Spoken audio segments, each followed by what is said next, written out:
was in the upper echelon of society in the final leg of the War Games, as your group has secured Luminora a spot as the people's champion to compete against the other houses for superiority in a final dueling bracket.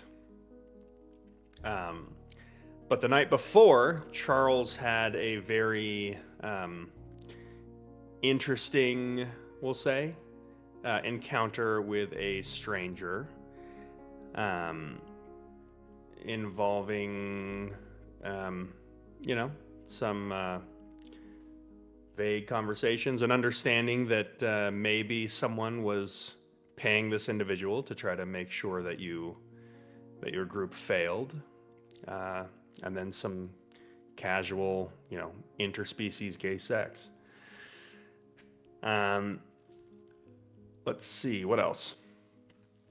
You did witness one of the first duels in which Belladonna was featured as a combatant, which was a surprise, as it was her sister that previously was the Vorinth champion, as she pretty viciously made short work of your traveling companion, Luna, wielding a strange, serpentine blade that was not the heirloom blade of her house. So, with all that in mind, as we go through the incoming day, Luminora is going to be slotted to duel with her sister Celeste, and your group has free reign to mingle with the beautiful conscriptus nobles. Each house, you will quickly realize, has like a gallery that is kind of like a monument to the tenets of their respective houses. It has like a representative from each house and a display that includes like their heirloom blade. So you guys are free to like mingle and do whatever dastardly things you were hoping to do as the day goes on. So with that, what would you all like to do?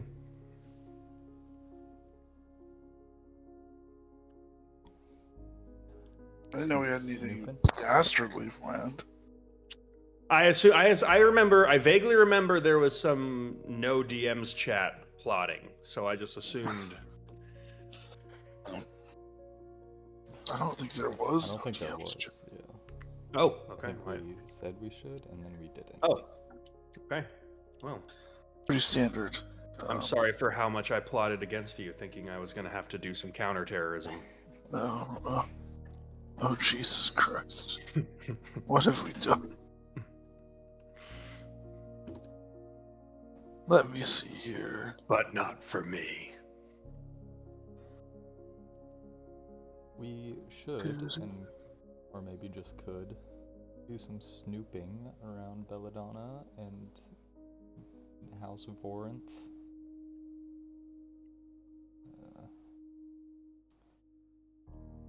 I don't know if our plan is still on of attempting to convince her. I think plans might have to change. Yeah. Seeing as she is murdering people. Almost murdering. I mean...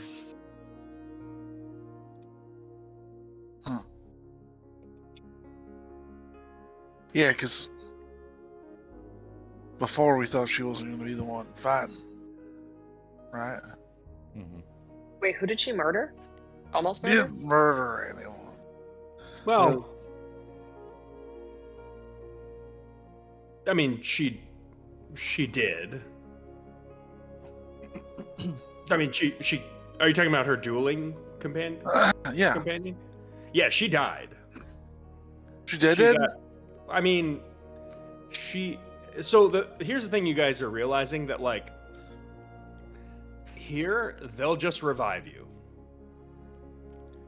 but That's crazy. like, but these cousins are like hacking each other up and like murdering each other. But they're being revived. They're being revived. But there's an undercurrent of Hatred. tension and That's the weird thing, is not really. Like I will say, like what you witnessed was like a pretty brutal and gruesome thing where like you had one cousin like cackling as she impaled another and then kind of like threw her to the side, like threw her like lifeless corpse like into the side of the wall, like off It's like of no her blood, blade. no bad blood between them. I will say but the crowd's response was like way, I think, less than you would expect.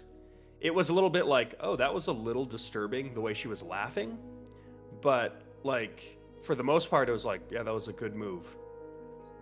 And it was like on to the next, and then like Yuna, like I mean, you didn't see this, you didn't see her get revived, but you saw a bunch of healers like going to tend to her, and you're getting the general sense that like it's something probably familiar to your group after spending as much time as you have with Luminora, but there's this general sense of like detachment from death. Like I kind of look at Enoch, and I think they might have lost the plot on this whole dueling thing.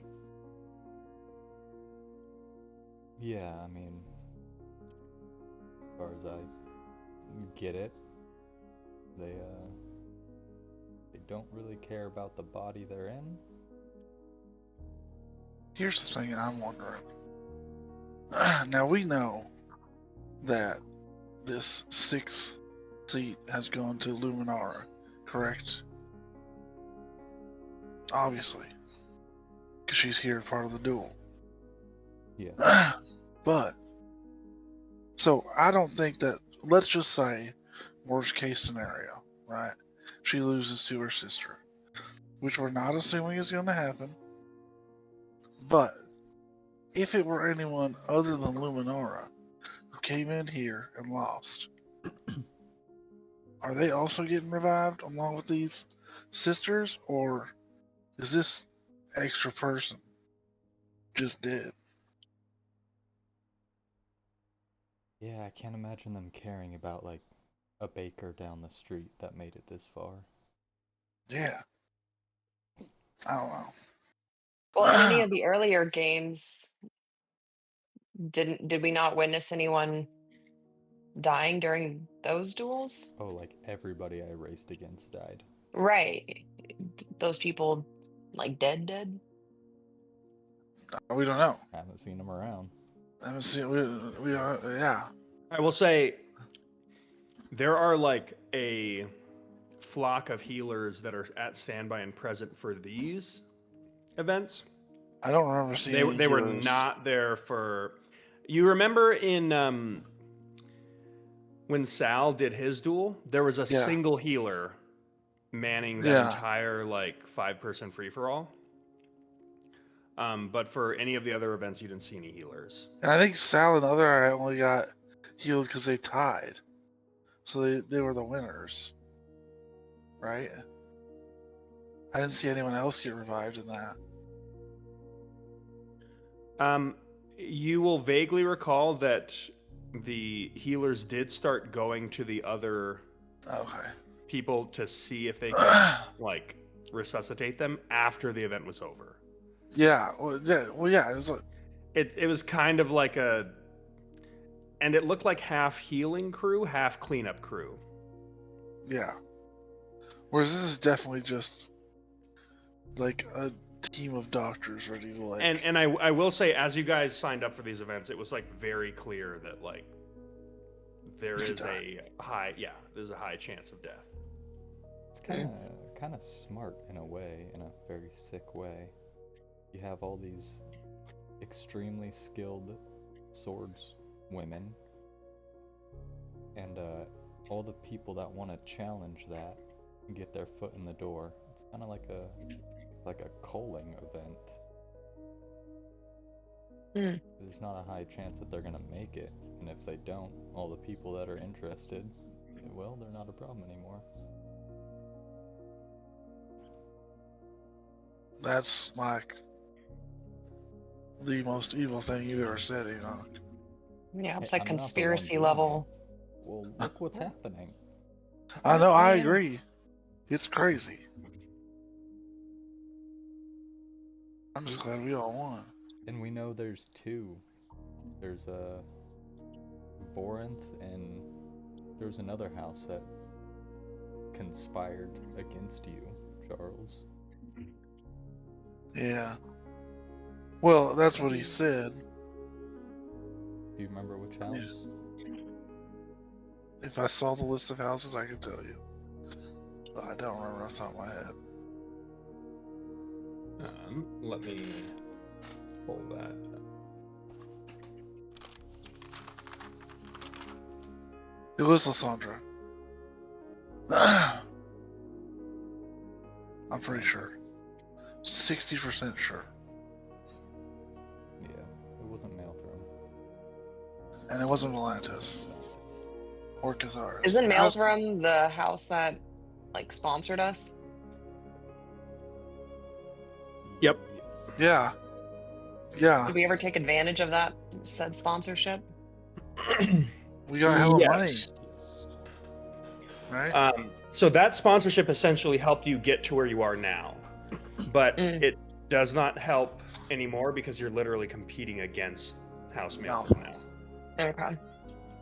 Well, if they beat Volantis.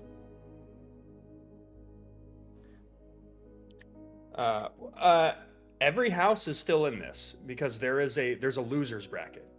So Ugh. even Yuna, who just lost to Vorinth, is not out of the tournament yet. It's a double elimination. Oh, okay. I like double eliminate.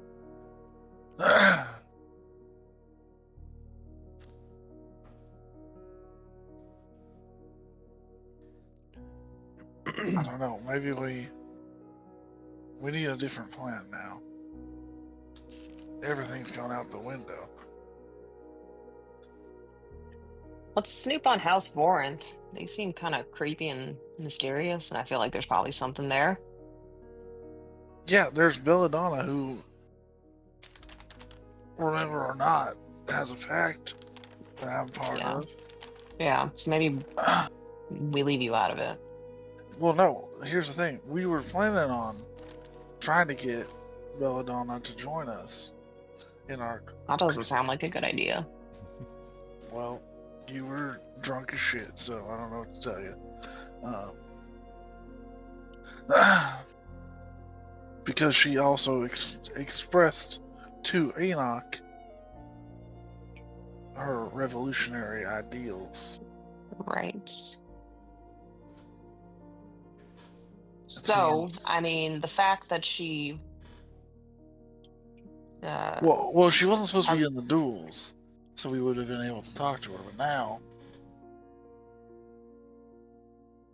the dynamic has changed. I'm curious to what her plan holds because, I mean, it sounds like we both want something similar, and yet she doesn't want to include us. So I would assume that our plans are potentially at odds with each other. In which Yeah. case, I think it would behoove us to discover what her plans are. Also, we got nothing better to do than to spy and shit, so let's just, unless you guys had plans. No, our plans kind of got ruined. I mean, we could still try, I guess, right? If all this dueling stuff went down And like, let's say that Luminora beat Celeste, would she face Belladonna? Not necessarily. If Belladonna also, it's like tournament style, right? Yeah. So if yeah, Who's Belladonna's opponent? Do we know? Do you know what the bracket uh, is? Maelthrom or Vorn, Belladonna's yeah, whichever one Melthor? wins. Okay. it'll be between Maelthorm and Vorinth.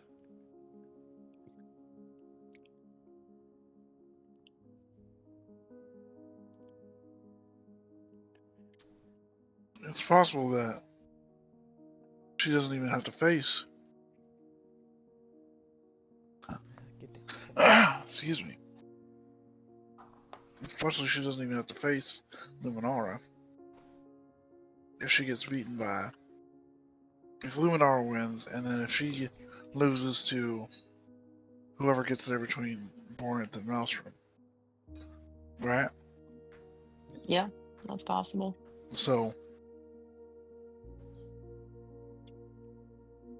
So potentially not a problem, is what you're potentially. saying? Okay. But I mean, she really took Lysandra out pretty handedly.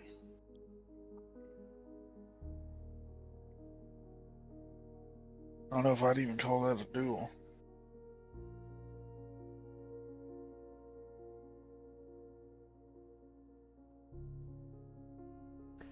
So we've got to weasel out information without, as you know, theoretically we're disguised. I don't know how good our disguises are. Well, We'd have Didn't- more power if I feel like people knew who we were. That kind of ruins things. didn't Belladonna already know who we were? She knows. She knows we're here. She knows what we're doing. But nobody else. So you're saying we might have more power if we went public? Yeah, but I don't think we can. I think that'd ruin Luminora's big punch at the end. Yeah, but would it benefit us any more if we were to make that big punch at the end versus right now? I mean, at this point, we're already in it, and I don't think that'll affect the outcome of anything. I mean, unless it affects how people fight in the tournament, Hmm. which it could. I don't know, but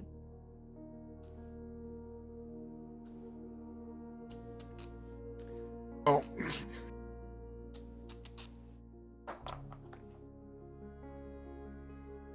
Luminora was going to tell her sister before they fought, mm, but I don't think she was going to reveal it to everyone at that time. That being said, you do kind of have a point. We're already here.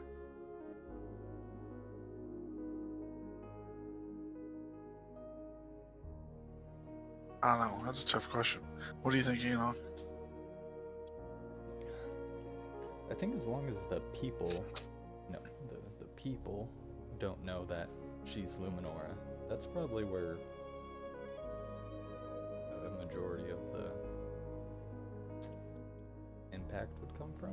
I don't know. Well, what are they going to do, right? I mean, we won all our matches and she won her matches. Yeah. Like, whether or not she's Luminara, that's not why she's here. She's here because she was part of a team. The seventh house. That's us. Mhm. You know. You know what I mean? I think we can start snooping with House Vorinth. Maybe not directly with Belladonna, but if there's any other sisters or something, see what the read is on them, see if they're concerned about, because Belladonna's not acting, well, I don't know, normal. Maybe this is normal for her. I mean, I don't know. There's an outside, somebody outside's doing something in here. What do you mean? You have people being hired by these houses to influence us. You have a mysterious queen that is getting involved and trying to kill Luminora. I don't think that has anything to do with the game. You think it was just timing? That it was like Yeah, every family. I think it was just bad timing, yeah. Personally, again, I don't know. I mean, I guess. I don't know. This is this. Yeah. Do we know which house is Warren's biggest adversary? Aside from Luminora's?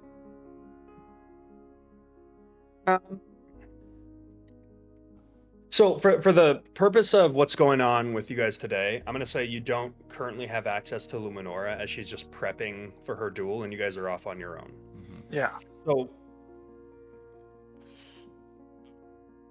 Mazarin, are you proficient in history? Probably. I feel like I am. Let's see. So History. five. Yes, You are. Oh. I am. Go ahead and give me I'll grant you a history check here to see how much information you can glean.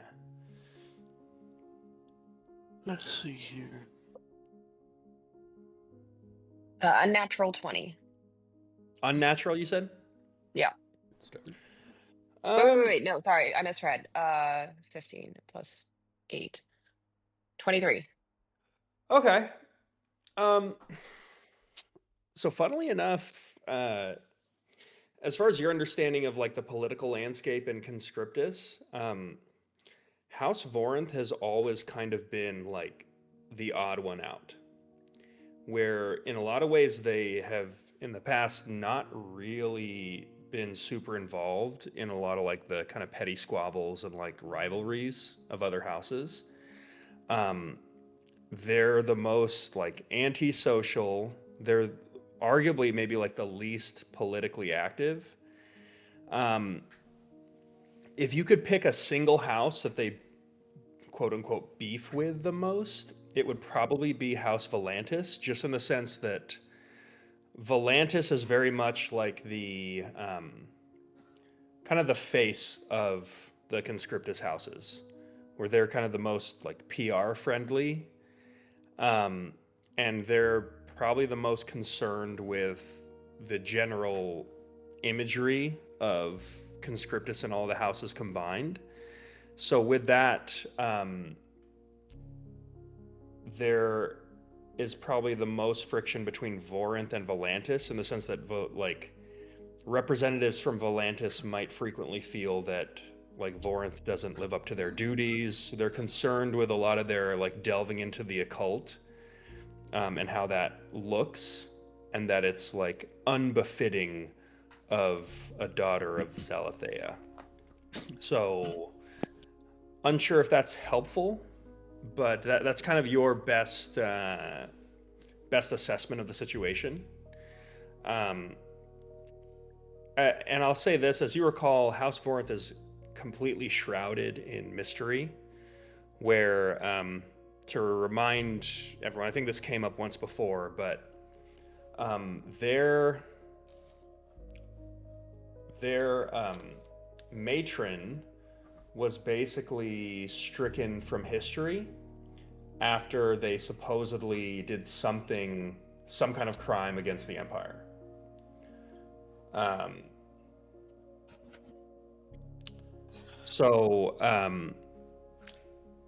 Basically their house was kind of like disgraced from there, and then the three daughters of House Vorinth kind of gradually popped up like out of nowhere.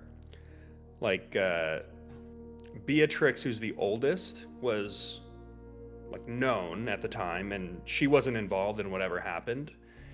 But Belladonna kind of came out of nowhere. They're like, oh, by the way, like this is like Beatrix's sister who came out of nowhere.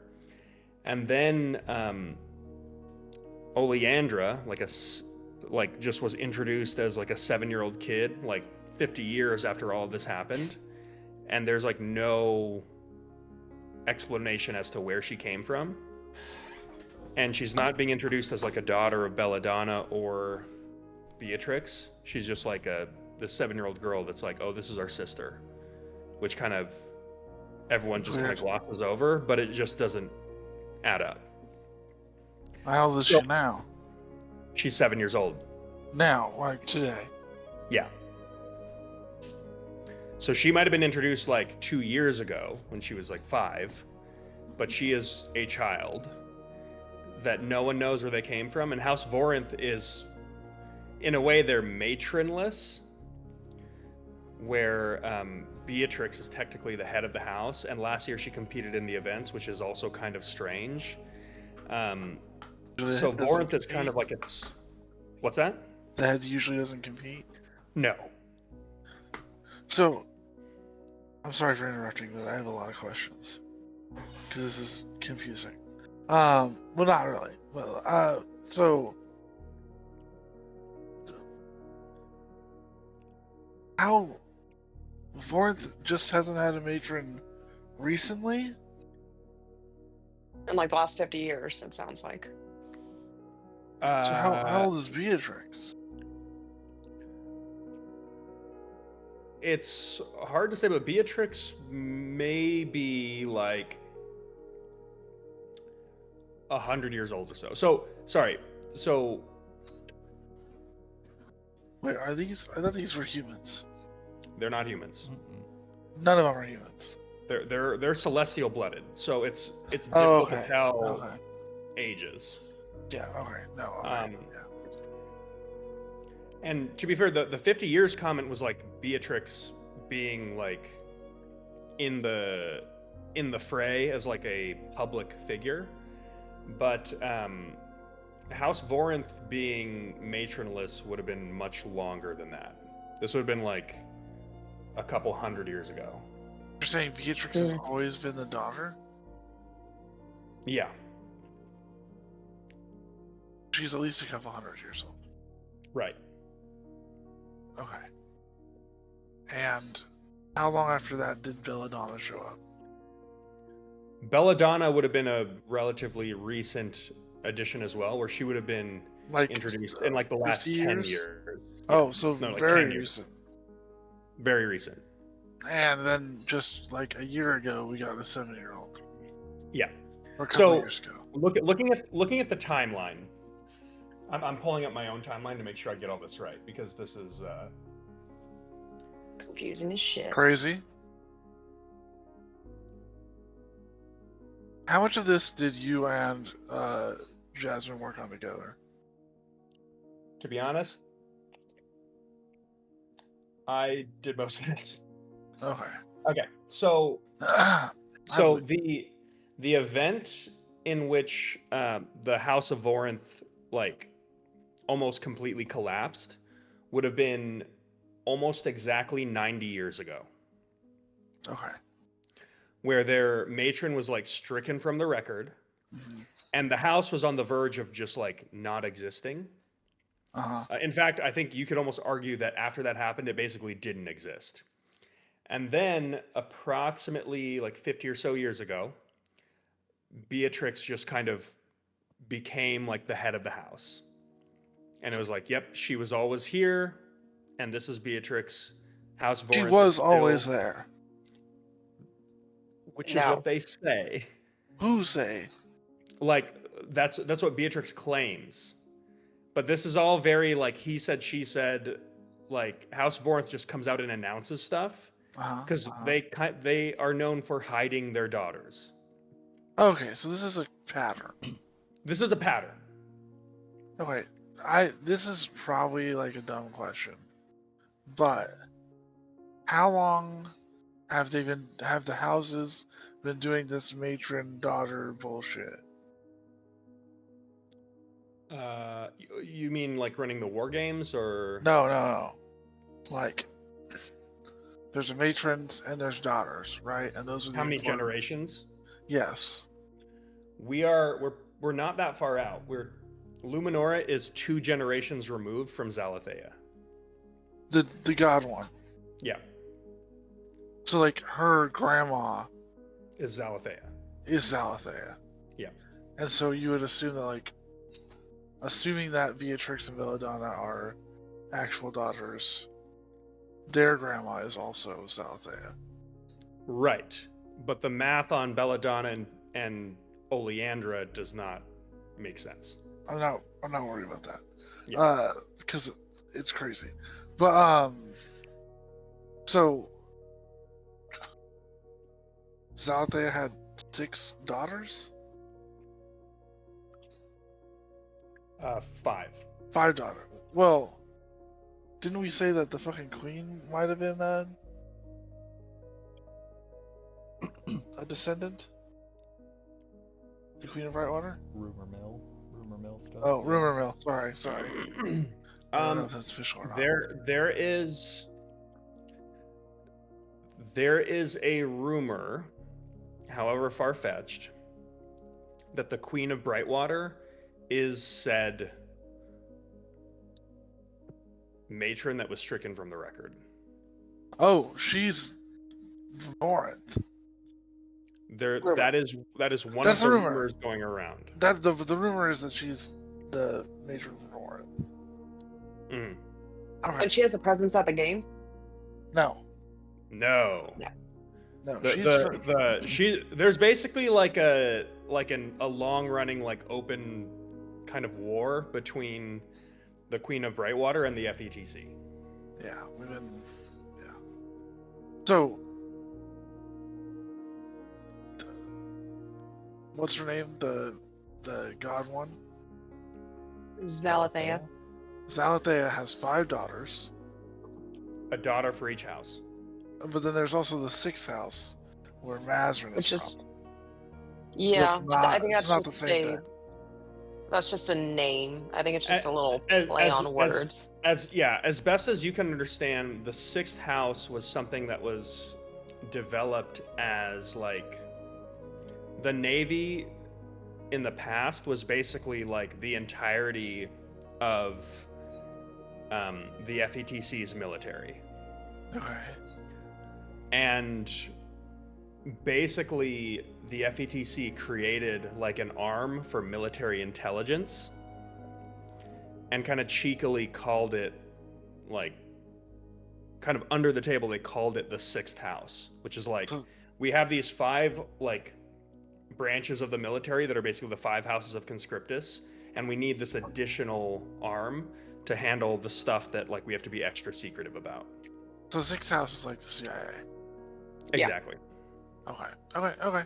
Sorry, there's a lot of moving parts, which is very cool. I love the world. Okay. So I want to talk to this kid. Can we talk to that Oleandra. kid? Yeah. I would advise caution because I would assume she's not just a regular 7-year-old, but Well, I understand Proceed. that. Awesome. I'm gonna definitely do that. Is the 7-year-old at the games? So you don't know, but House Vorinth does have a gallery where that would be where all of the people would be at. Can we go between galleries? You can, yeah. Can I go to the Vorinth gallery? What's her name? Oleandra? Oleandra. Oleandra? Mhm. Can I go to their house? Yeah, you can go to their Mox? gallery. Yeah. Dude, I want to go if you guys want to come. Or you can stay here.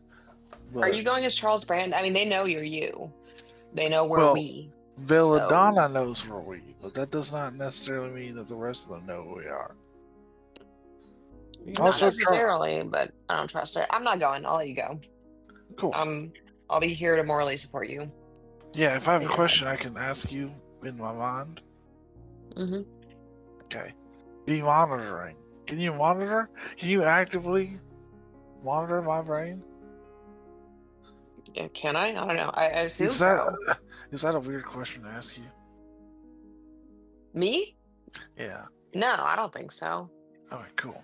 I think you just, yeah, I don't know how it works. Yes, I can. Love it. Alright, Go. go. Alright, I will make my way to their gallery. Casually. Yeah. I mean, Mazrin, are you actually attempting to do weird shit right now? I mean, like, no, I'm just like, I'm assuming I can because I did that to Luminora on her date.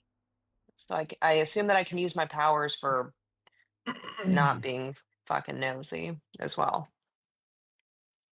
Just, casual. Yeah, I mean, I'm like, I'm willing to open my mind to her Yeah. probage. So by doing weird shit, I'm just like monitoring. Well, I'm hang just on. listening to the But conversation. Just tap into his hang brain on. if you So need. yeah, I mean, you're not quite like Charles Xavier, so we have to have some kind of mechanism What? by which you do this.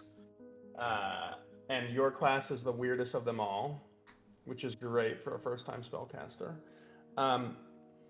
So here's I what don't I'll even say. know if she's a spellcaster. You are Nobody does. technically, you are, yeah, I mean, I will say,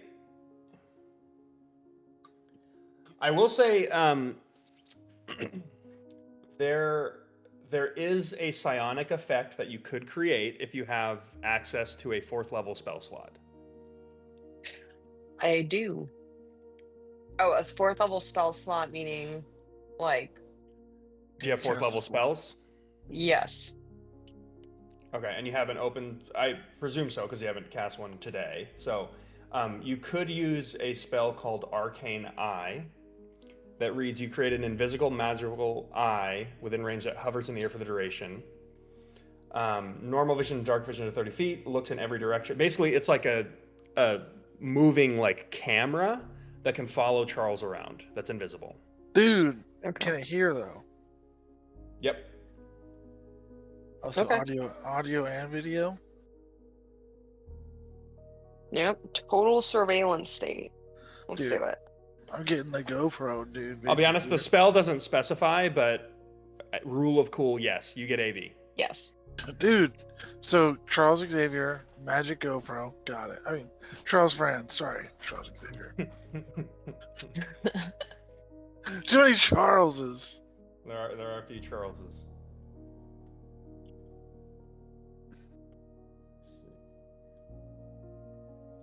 Wait, before I leave, Enoch, I need a fake name. Oh, and you want me to come up with it? You're a smart guy. Have we not come up with fake names yet? No, we haven't done that. Oh. Only Luminara has a fake name, Seems and I like an don't important remember part what of it the is. disguise.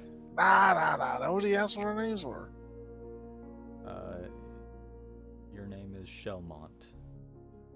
Okay, I'm just gonna be Charles. That was not a good one. Okay, well, don't ask and then reject, alright? I mean, I'll give you constructive criticism.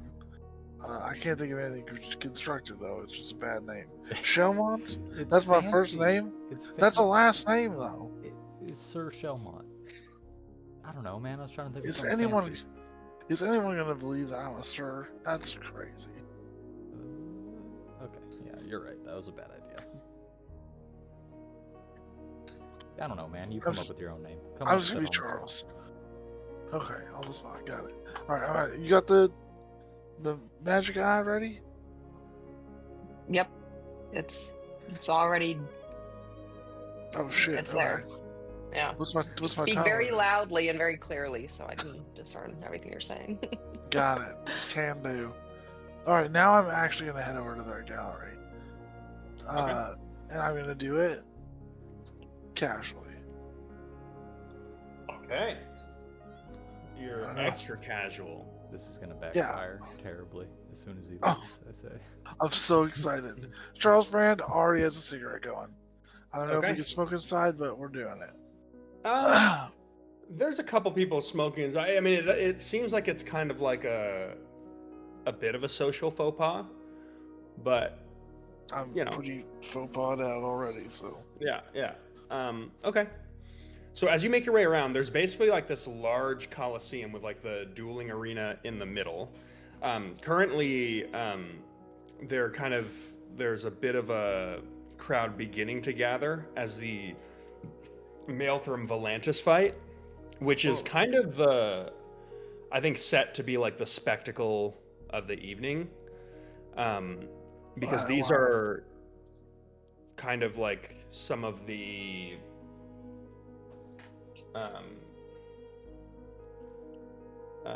main houses. As far as like these kind of events, like House Volantis is always kind of the favorite, and there is a little bit of a rivalry between Maelstrom and Volantis. That being said, there are kind of like 5 chambers that lead out away from the dueling arena that are kind of the spaces for each of the respective houses. Oh,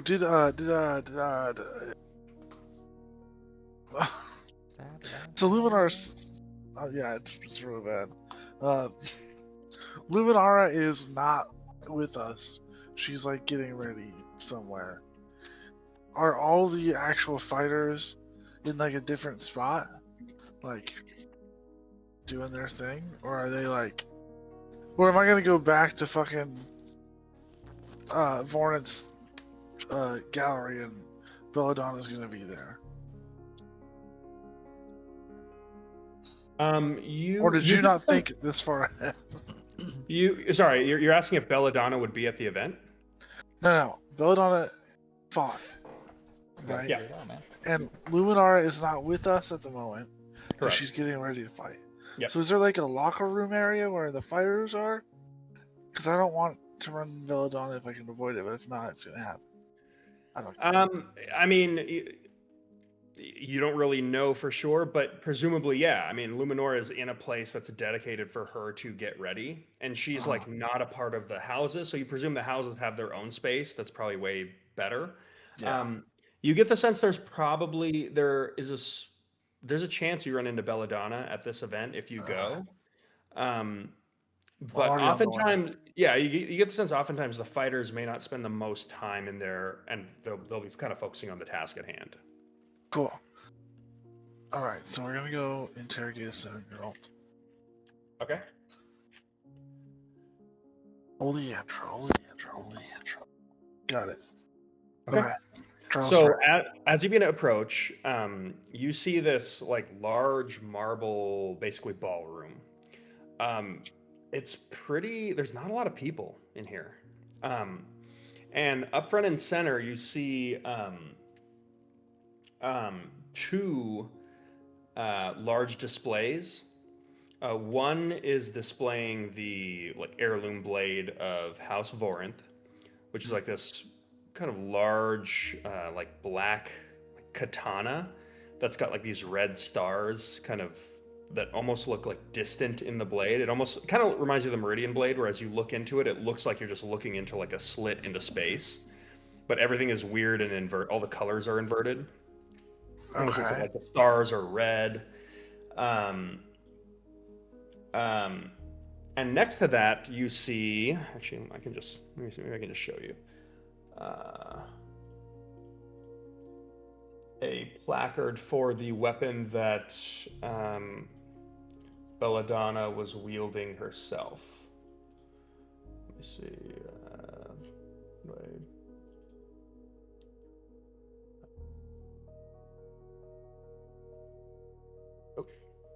Whoa. Nope. There you go.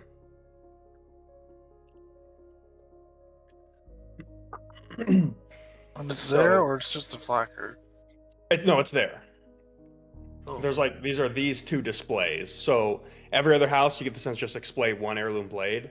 House Vorinth is displaying 2 swords: the heirloom blade and the sword that Belladonna is using today. So, with that, as you look around, you do not see Belladonna. You do see there is this young child that you assume is Oleandra.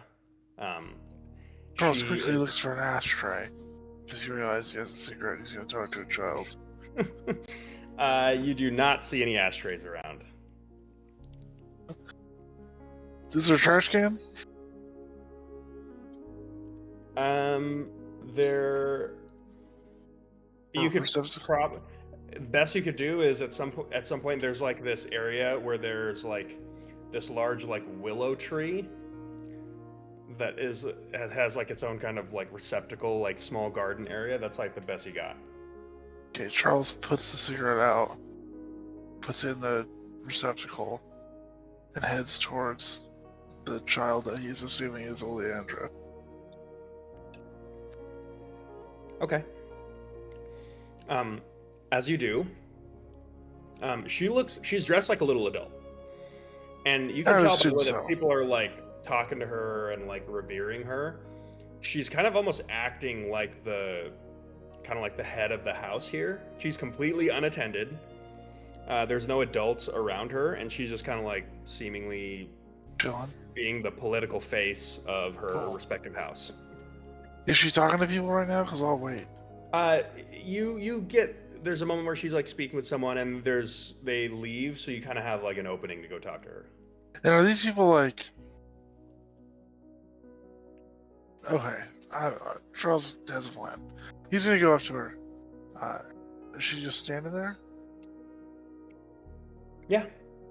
Charles goes over and he kind of does the like quad down to get on the child's level thing that adults do. Mm-hmm. He's like, "Hi,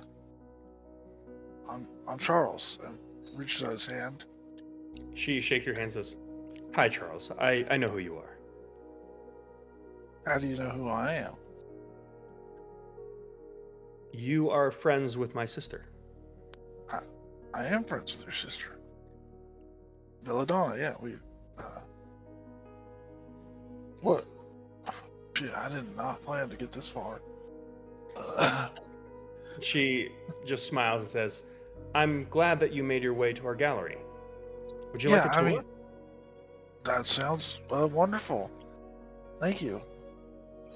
It's Oleandra, right? That's right. Yeah. I'll follow her. All right. She takes you first over towards like the center, towards the walking you towards the heirloom blade, and just says, "What's your base understanding of how our houses work?" Well, I don't really know that much. I kind of assumed you guys you run the military, and I assume there's some kind of like council where you guys talk about military stuff. I mean, I'm an army guy myself, formerly. Yeah, that's not too far off. It's all sort of arbitrary, but my house probably has the least amount of influence within our current military. If you guys won this tournament, would that improve your standing?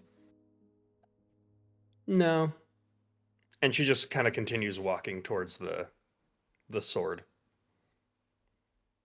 Okay, so why compete then? Well, it's something that's expected of us, so we want to meet the expectations that the other houses have on us. If it were up to me, I don't know that we'd be competing at all. Okay. Well, I heard that the matron of this house had been like excommunicated? You see she kind of like stops and like turns her head a little bit towards you, and then kind of like at this point she like sets her feet down like at the base of the display for the heirloom blade, and she just doesn't say anything and allows you to continue. And so I was just wondering, like, there's all these, rumors, and I was just wondering what the real story was. But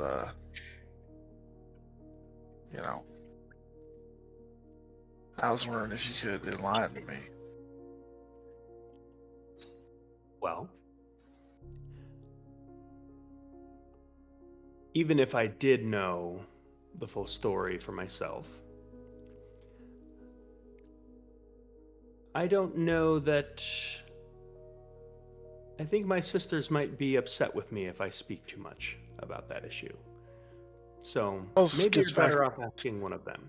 Charles gets back down to her level again, Mm-hmm. and he says,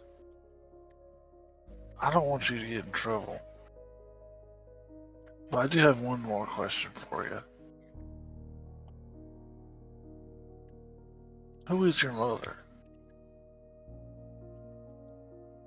Give me a persuasion check here. Ooh. I don't know if I could persuade him.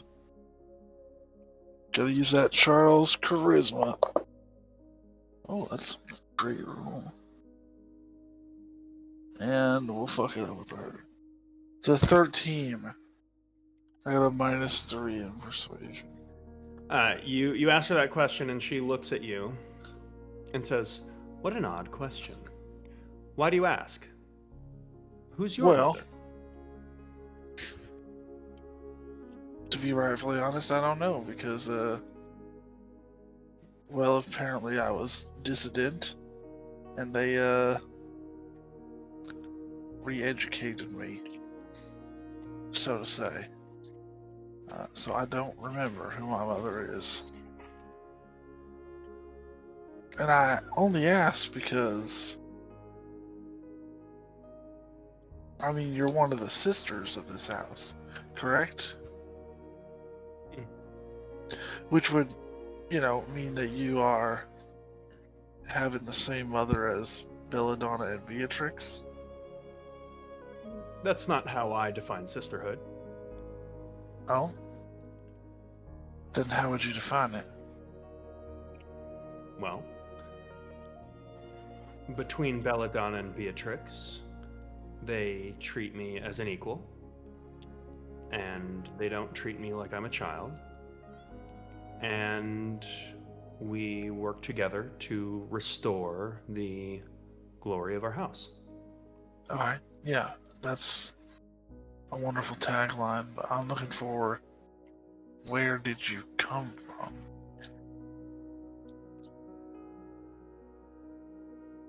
She just smiles and says, "You know, that is a question that a lot of people seem to have for me, but no one seems to be as direct as you are." And she kind of looks around and her eyes like light up a little bit and just says, "Can you keep a secret?" I've been doing it my whole life.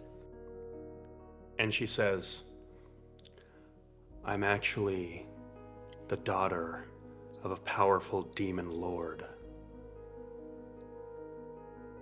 Right? Which demon lord? There's a lot of them. She smiles and she says, "I'm a daughter of the Demogorgon."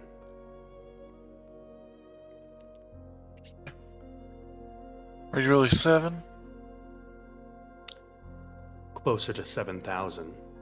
Cool. So why join the house? Well, I was always a part of the house. Well, The reality is, I'm the bastard of this demon lord and our traitorous matron, who actually never left the house. We just keep her locked in the basement of House Forinth. And are all of your sisters children of the Demon Lord? All of my sisters being myself and Belladonna, yes. Beatrix is not your sister. She is. She's my half-sister. Okay, She's the daughter of a different demon lord. Oh, okay. So, and what was the name of the matron of your matron again? I can't remember her name.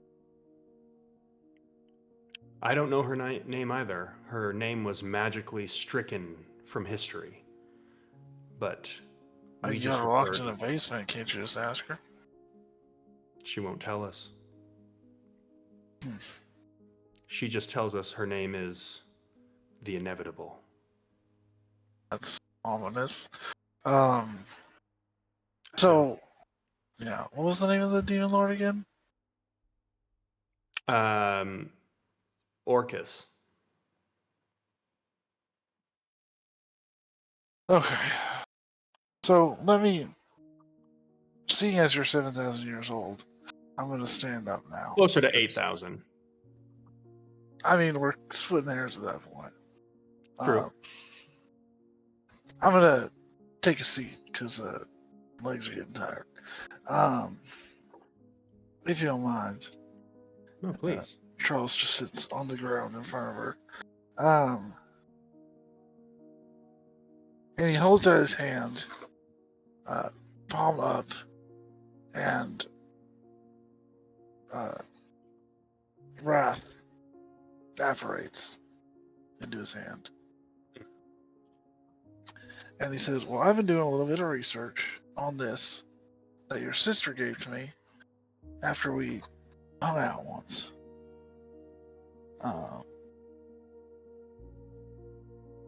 And it's from Orcus. So is this from your father? No. I'll be honest. I was being sarcastic. I'm not really the daughter of a demon lord.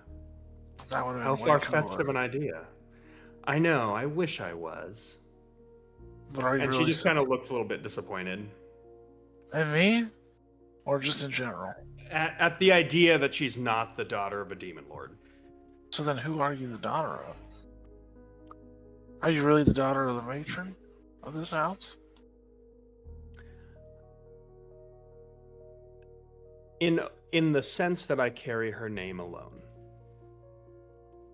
But So you're not blood related to Beatrix or Belladonna? no. Are How could I be? Beatrix... I don't know. I don't understand how a lot of this stuff works.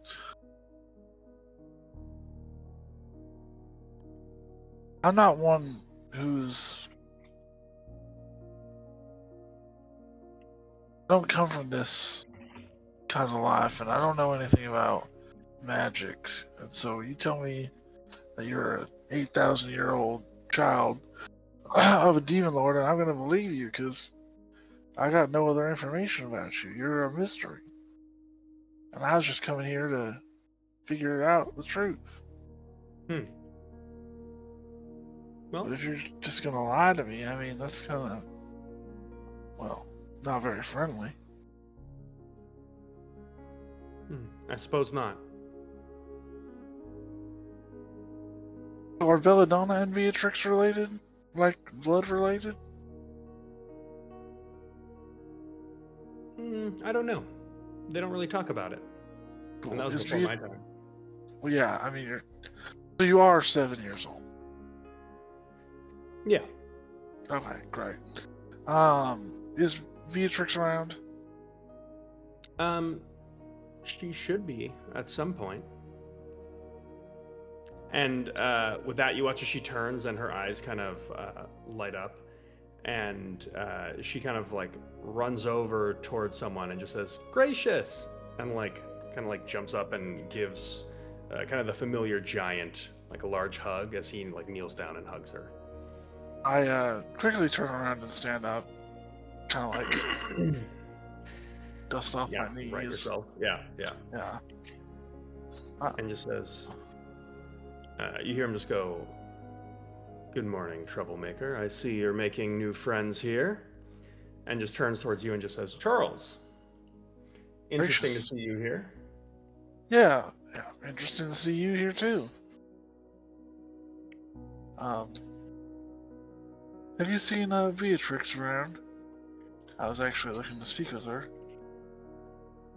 She usually tries to avoid events like this, as far as I understand. Um, Curious, what questions did you have for Beatrix, I wonder? Well, just catching up, I guess. Catching up. If you like, I could put in a word. Yeah, let her know. Let her know I came by. Yeah, sure thing. In the meantime, I think Oleandra has some place she needs to be. Isn't that right? And you watch as he just kind of looks at her and she says, "Mm-hmm, that is right." Turns to you and just says, "It was nice meeting you, Charles." And she just starts walking away.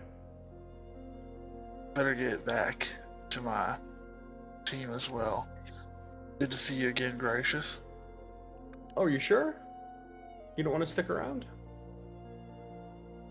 Pretty sure. "All right. Good seeing you. And tell Luminora that I said good luck." Can do.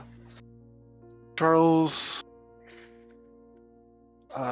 casually gets out of there pretty quick. Okay.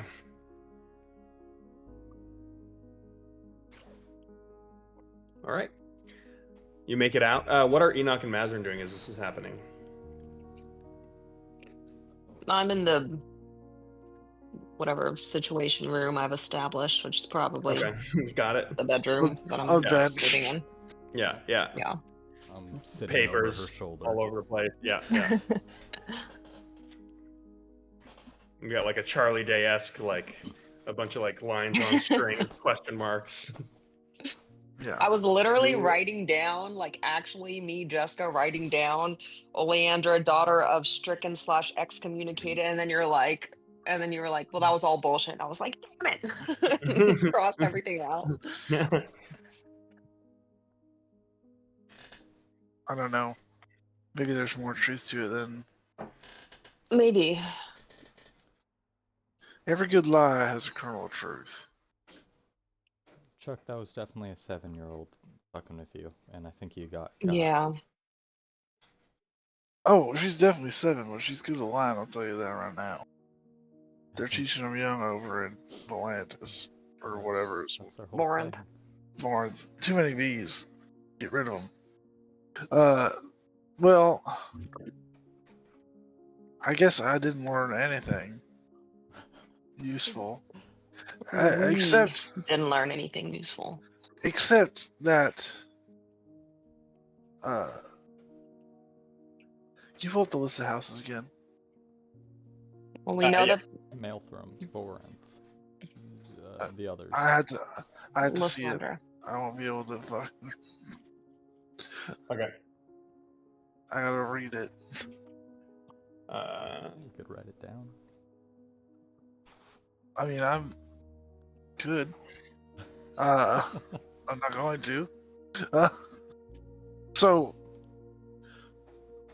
you saw that I saw Gracious again. And he told me that Lysandra had,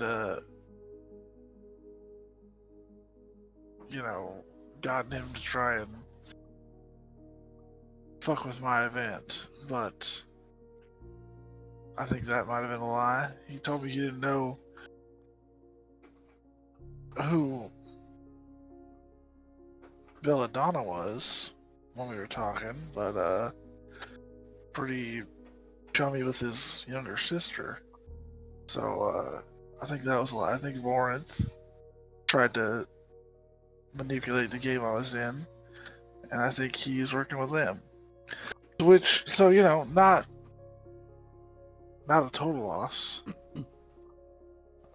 Who was that man?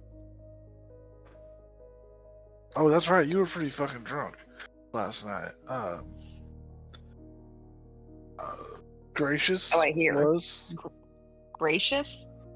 Yeah. I don't know how to spell it, so don't ask me.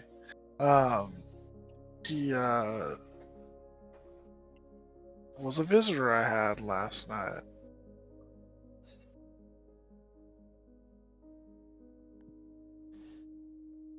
Okay. And Is he and is he affiliated with House Vorinth? well, he told me that he was affiliated with Lysandra, but the way that Oleandra lit up when she saw him makes me think that he's probably affiliated with Lawrence. Were you giving Jack. a play-by-play, Jessica, to Enoch? Yeah. Because only I could see, or only you could see. Right. Yeah. If you were there with me, then yeah. I'll say, as part of this, you could have kind of like mentally projected what you were seeing and hearing to anyone in your vicinity. Okay. So if you wanted to do that, you could have. Cool. That's Yeah. cool. Yeah, we gotta remember that combo for later, because that's huge. Right. Yeah, whoever this Gracious is, he just casually commanded one of the daughters of Vorinth to go do something, and she did. That doesn't think- seem like he's not a nobody. No, believe me, I know that. But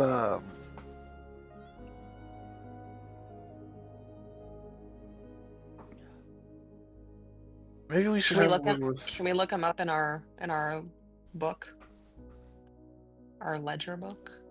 That's a fantastic idea. I don't know why I didn't think of that. You know? Give it a shot. Okay. If we figure out how to spell great, I can't tell if it's gracious, like the adjective, or gratious. Yeah, I'm gonna look what at is both. it? It's like Roman Okay. or something.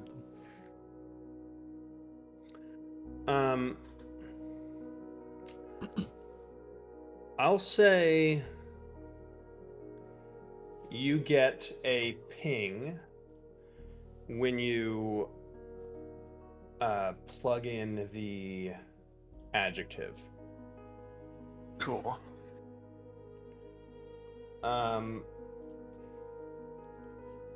You get, and I'll say you can basically, what you do is it kind of generates like an image of him, and you get no information. Like it's just littered in question marks.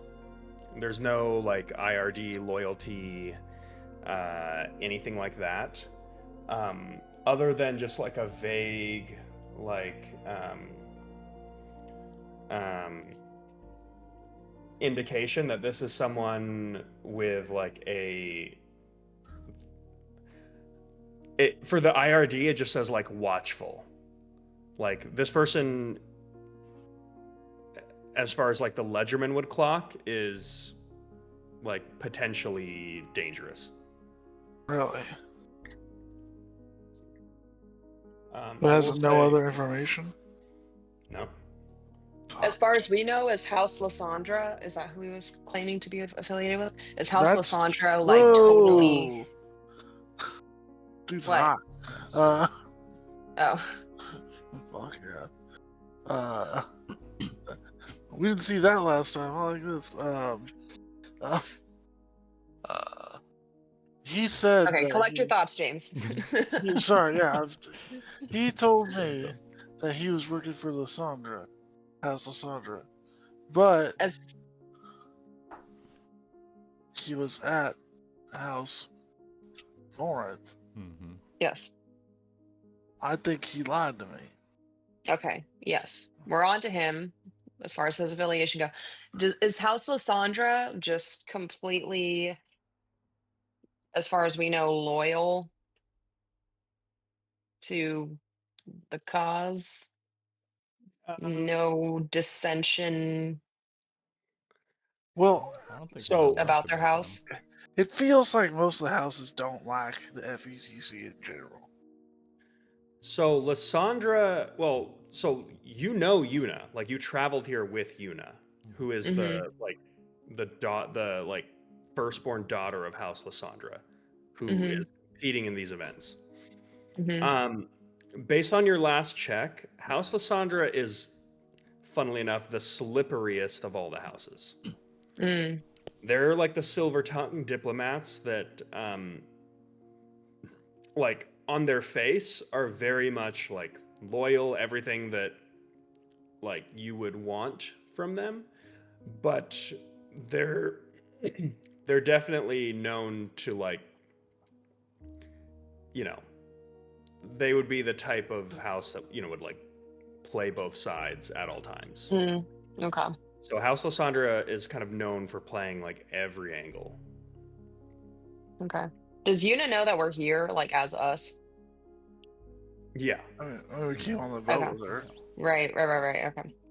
Um, and they revived her after her duel, supposedly, Yep. right? Yep. Okay.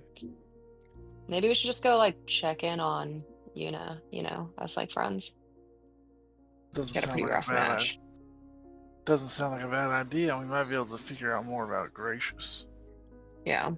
I think I want to go try to find Freya also, for the same reason. Okay. Okay. Is Freya the She's the one we went The- hunting with. Okay.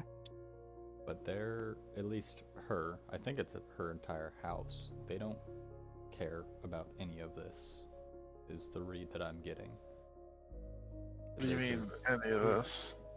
This is in the games? The games, the house politics, Mm. they're more concerned about the safety of the city. And I think I can use that angle, maybe, as there's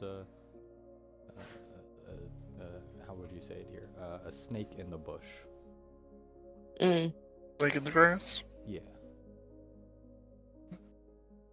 Yeah, I don't know. Who's the snake? Are we saying that? Gracious.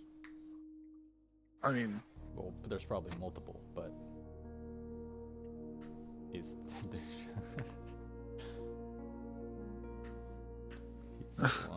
he's the one we're concerned about right now. yeah, he put a demon in me. Okay. Well, you know what I mean. Nah, that's not what I I meant. know what you mean. That's literally.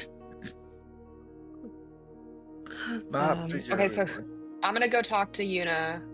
You go talk to Freya. Can I come Charles? with you to talk to Yuna? Yeah, sure. Especially Awesome. because I have no context since I was blackout drunk. Last Prior. night. Also, Chapter above the of events. table, Jessica, I'm sorry, but as I was piloting your character, I did routinely have Mazarin drunkenly yell "mommy issues" at Charles as like a Ooh. response for almost anything. Yeah, I don't know if that's going to be relevant, but not cool. You know what's funny is I was gonna offer Charles the choice of going between me and Enoch, and I was gonna make a joke about having issues between mommy and daddy. So, Go. but he already made his decision. So I guess it's sort of like a weird subconscious thing that has been gnawing at Mazarin. But another day we'll deal with that. Not today. Okay. Thank you. okay.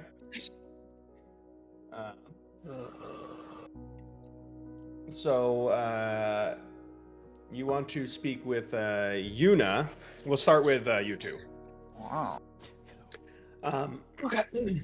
So as you head over towards the Lysandra Gallery, this is actually a poppin' joint. There is a large group of like diplomats from seemingly all over the FETC, as far as you can tell. So there are like multiple open bars here. And you can definitely, like, as you make your way through, you see, you do see Yuna, who is kind of like speaking with some individuals as like people are kind of like paying their respects. She seems to be in good spirits for having been like impaled and like slaughtered in such a gruesome way. As you come in, she does like clock eyes with you, and I would guess get the sense that you're here to talk to her. and she'll just kind of like do this thing where she's like in a group talking, sees you, like looks at you, and then gives you like this eye movement that's like that just in a single second tells you, "Give me 1 second, meet me over to the left," where she just goes like this, and then like in about 2 or so minutes, she just like pats someone on the shoulder, thanks them or something like that, and then just like makes her way over. And then in an instant, you just see her like the way she's dressed just seems like she stands out, but somehow you watch as she just disappears in a crowd and then like reappears basically right in front of you, almost like a diver that just like dove underwater and then resurfaced. Are we at the? Did we get sent over to one of the bars? Yes. Charles flags a bartender before she's done. Mm-hmm. Yes, how can I help you, sir? I need the cheapest, strongest whiskey that you have. We do not charge any of our guests.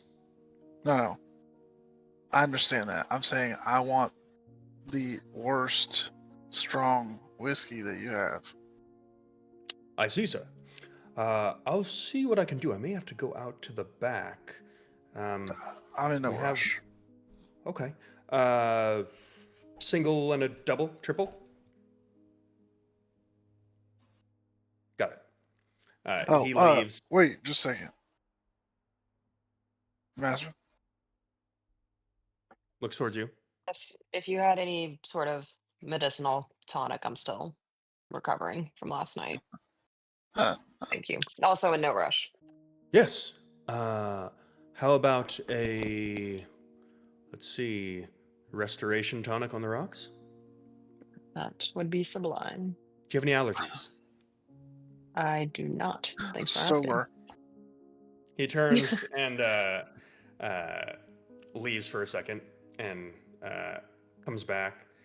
Charles, he just has like a cup of like this dark fluid that has a little bit of sediment in it. Lovely. And Mazarin, for you, he says, and for the lady, a fine restoration cocktail on the rocks with a bit of a sugared foam. And you watch as he like Wow. he takes like this little like tincture in his hand and kind of like Salt Bay style, just like flicks a drop from like 3 feet away.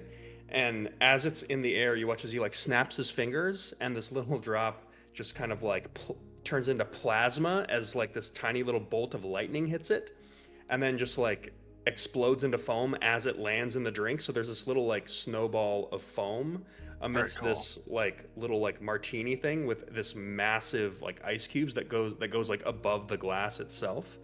And then he like in a quick motion like just produces this tiny little cocktail straw, and like a ninja just like throws it, and you watch it just like lands, hits the and wedges itself between like the base funnel of the glass and the ice cube, where it tilts the ice cube like a little bit as it hits it, and just wedges itself right in as he presents the drink to you.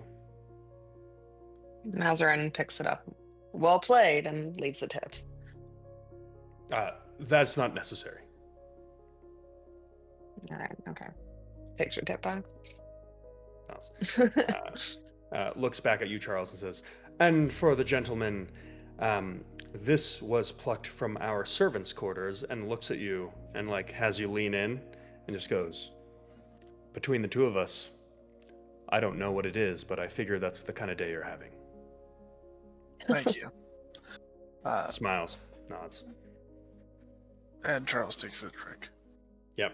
Yeah, this And- is some kind of like conscriptus shine, like homemade methanol liquor. Yeah, it's great. This is what Yeah. Charles is Yeah, looking this is a for. toxic alcohol. Yeah. Yeah. Okay. With that, Yuna approaches and says, hello. I was wondering when I might see your group again. Well, start off, thank you for the ride. It was a great time. Minus the crazy evil knights and me jumping off the ship. Other than that, enjoyable. Yeah, well, thanks for bringing the excitement to my ship. We aim to please. Yes, it was a well-chartered ship. You guys certainly do a great job. Yeah, we just wanted to come, make our rounds, see how you were faring after your last duel. Here is to offer consolation. I'm quite all right. Let's see. Last year, Luminora actually slit my throat, and I choked on my own blood until I died. And the year before that, Freya split me in two, kind of diagonally down the middle, with Literally Axiom into two? Primus. Yep, all the way through. And no scars. Kind of like squints her eyes at you and is like, none that I care to talk about. What can I do for you? Do you know a man by the name of Gracious? About this tall, black, tiefling-ish?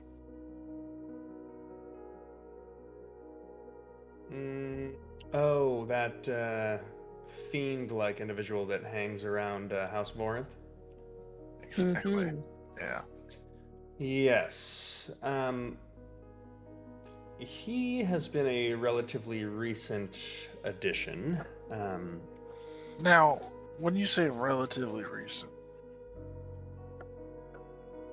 As in this last year. oh, so okay, yeah, wow, okay. Yeah, we've seen him lurking around a lot of the events that House Vorinth has been attending. In fact, he was present for the funeral of Fisher Volantis, if I'm not mistaken. Was that his Oh. first appearance? No, he was also. Let's see. The first time I saw him was at a meeting between the Divinorum and some of the high-ranking members of the houses. He was just in the sort of the retinue that House Vorinth brought along. So, Interesting. quick question. And I don't mean any offense by this, because these are games and you want to play to win, but did you happen to hire that man to hire someone to mess with our games? No. Okay, I didn't think so. That's what he told me. But then after seeing it with House Vorinth, I assumed he was just lying. But I wanted to make sure. Not to stereotype, but I had a single conversation with him, just trying to poke around and get some information. He claimed to be a tiefling, which may be true, but knowing House Vorinth, I wouldn't be surprised if he was more of a greater devil. He certainly has Kind of getting that feeling. the charm, and it is their purview to consort with such individuals. Why do you ask? Well, we shared a night together, and I got like a demon placed inside me. We got to take care of. I'm cool now, but he was quite charming. We did have a run-in. Well, Charles had a run-in, if you will, with this man who interestingly claimed affiliation to your house, which, like Charles said, we didn't truly believe, but just wanted to Yeah. confirm with you. I certainly have nothing intelligent to add about a conversation regarding sexually transmitted curses. But I can verify that no, there's not a direct link between him and House Lysandra. We just keep tabs on everybody. Which is Fair good. enough. What do you know about Oleandra? That's the talk of the town. I spoke to her today. Yeah, Shoot. and I'm sure that was very revealing. Yeah, not really. She's got quite a bit of mental fortitude for a girl who claims to be the age of 7. So they apparently train them young at Vorinth, even by our standards. Um, Again, would not be surprised if she's some kind of, you know, witch or otherworldly entity. Their whole house is, well, it's Vorinth. What are you going to do? It's very Um, confusing. Why are you so interested in Vorinth specifically? Well, I've now had a run-in with two of the Vorinth and affiliates, Belladonna and Gracious. And both times did not end well for me. But Yeah, so suffice to say that they've actually taken an interest in us, specifically Charles, for whatever reason. Yeah, he does seem like easy pickings, sort of the exact kind of target that they'd go for. yeah, I Is, mean, is this historically true for that house? They've been known to dabble in kind of accumulating playthings, getting them to take certain deals, and then, by my read, basically elevating their own position by acting as a broker for these sorts of deals between other powerful entities. Whereas if you're the contract, or how do I put it, the PAC-D, there are some very grave consequences to this sort of thing. However, I if got you this actually- thing, and I just Yeah. Wrath, Okay. So So, yeah, that's right, yeah. certainly not the first. Yeah. So, I'm sure. Are you aware of what your devastating consequence is going to be for being the wielder of whatever cursed firearm that is? I have no idea. I just know it's tied to Orcus, so I assume. Oh, the Demon Prince. Yeah. Okay, you seem quite calm about this. Well, I mean, panicking isn't going to help me, is it? Well, no, but neither. Do you know who Orcus is? Anything about Orcus? No, I don't actually. Might want to look into it. Do you know? Yeah, I know what everyone else does. Would you be willing to enlighten me, or? I mean, I don't want to impose. Give me a persuasion check. 2. She looks at you and says, I am quite busy, and Oh yeah, sorry. I could absolutely help you, but this seems kind of like that parable about teaching a man to fish as opposed to giving him a fish. Yeah. Right? Have you heard that one? Yeah. Charles takes a very long drink. I'll tell you what, I will have, and she kind of looks over towards the bartender and just says, Constance? And he comes by and says, yes, ma'am. And he goes, would you, later today, peruse our library and deliver to Charles any tomes that might give information regarding Orcus, Tenebrew, the one that was maybe a couple etchings of the Demonomicon, and perhaps something on the Tanari. And he just goes, of course. Anything else? And says, no, I think that anything else you think might be relevant. And he says, I've got some ideas. And he turns to you, Charles, and says, do you speak any other languages? Well, no. And do you have any way to translate text from Abyssal? I'm sure some of my friends can help me with that. Okay. And just kind of like looks at you a little bit like cautiously and says, perhaps I'll keep it relatively simple, if that's what you prefer. Sure. I mean, Very I'd good. like as much information as I can get. Understood. How do we feel about a top-up? looking at your drink. I handed the glass.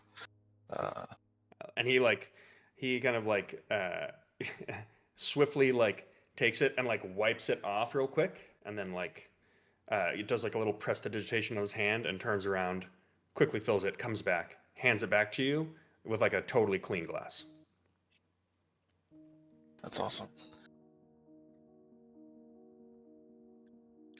And Thank you. Yuna turns towards you both and says, "Is that why you came to ask me questions about Orcus and this hellish friend that is hanging around Vorinth? Well, we How also does just your want. quest go? How have you uncovered any information regarding houses that might be willing to secede if Luminora is able to win this thing?" Well, we thought Lawrence would, but we're unsure.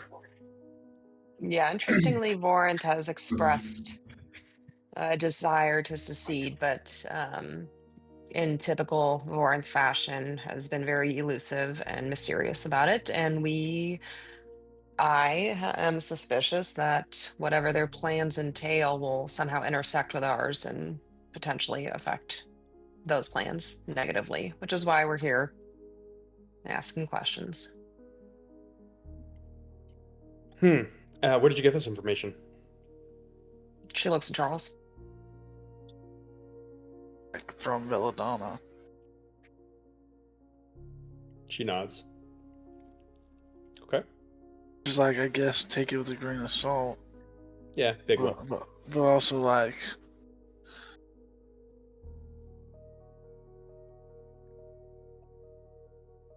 it's hard to believe, right? But then it's so crazy that it just might actually be their plan. Sure. I mean, they say that every good lie has a grain of truth within it. I literally just said that like 5 minutes ago. You did. Great minds. So, how is Luminora planning on revealing herself? Because some people here already know that she's back. You, I assume there's a Belladonna. plan. We don't know what House you want. Volantis knows. I think it's everybody but Maelthram. Also, everyone in my house knows, and I didn't tell anyone. She should just do it when she duels her Yeah, sister. I come to think of it, I should have brought this up, although I assumed that you all had a plan. We need to be thoughtful about how this is addressed, because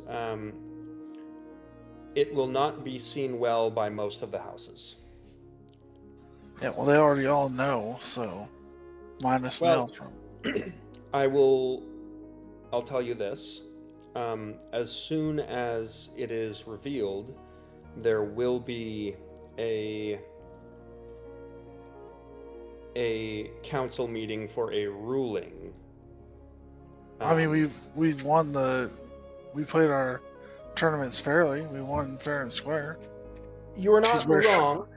And I'll tell you how this will go. There will be a council meeting on a ruling, and they'll probably try to tack it under something under unsportsmanlike conduct, because there's no specific rules against what it is that she's done.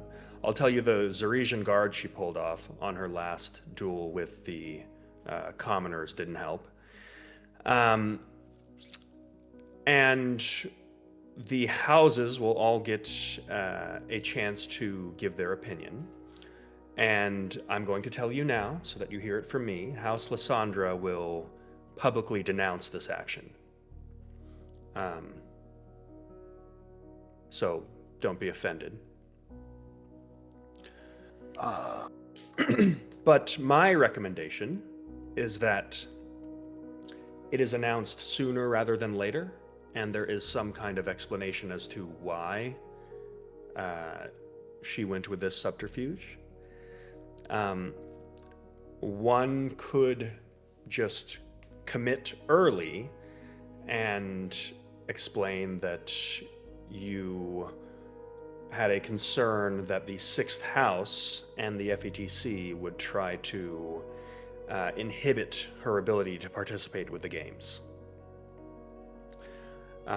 And obviously, if Luminora fails here, or Conscriptus does not succeed, or the houses collectively refuse to assist her at the end of this event, it's highly likely that if she is revealed publicly and does not have the support of the houses, that the conclusion of this games will end with your arrest and incarceration by agents of the FETC, who do, in fact, present to these games. As she looks around the room and kind of like, with her eyes, points out like multiple FETC officials from different branches. I mean, we are agents of the FETC. Are you, though? We're ledgermen. I believe the term blacklisted had come up. Maybe, yeah, probably. Okay, so you're telling us to have her reveal herself sooner rather than later, but that you're not going to be of any assistance? I was already of great assistance. Okay. Do you have a? Do you think that House Maelstrom would be willing to be convinced that this, or any of the houses for that matter, that That she should ruling in be our able to convene? favor, yeah, would There, be? there's no ruling to be had. You haven't broken I any know. rule. We'll publicly denounce it, and Okay. maybe House Catharis might face some kind of punishment, but I can also see a good argument that if they can give some plausible deniability, that it's not really their house to punish. So, some she'll of the still be houses able to might stamp their compete? feet about it, and I presume so. But the longer it's put off, the more difficult it likely may be. It won't affect her ability to compete in duels. It might put her at a disadvantage regarding maybe seeding, but I have a hard time seeing that come up given she's the lowest seed. So Yeah. she's already got to fight her way through the top. But I would be starting to think about the outcome either way, and there needs to be some kind of plan about what you're planning on doing if you're really trying to flip some of the houses. Because as I'm sure you suspect, my house is not going to back a losing fight. And if it's between our house's survival or yours, you know which one that I'll be picking.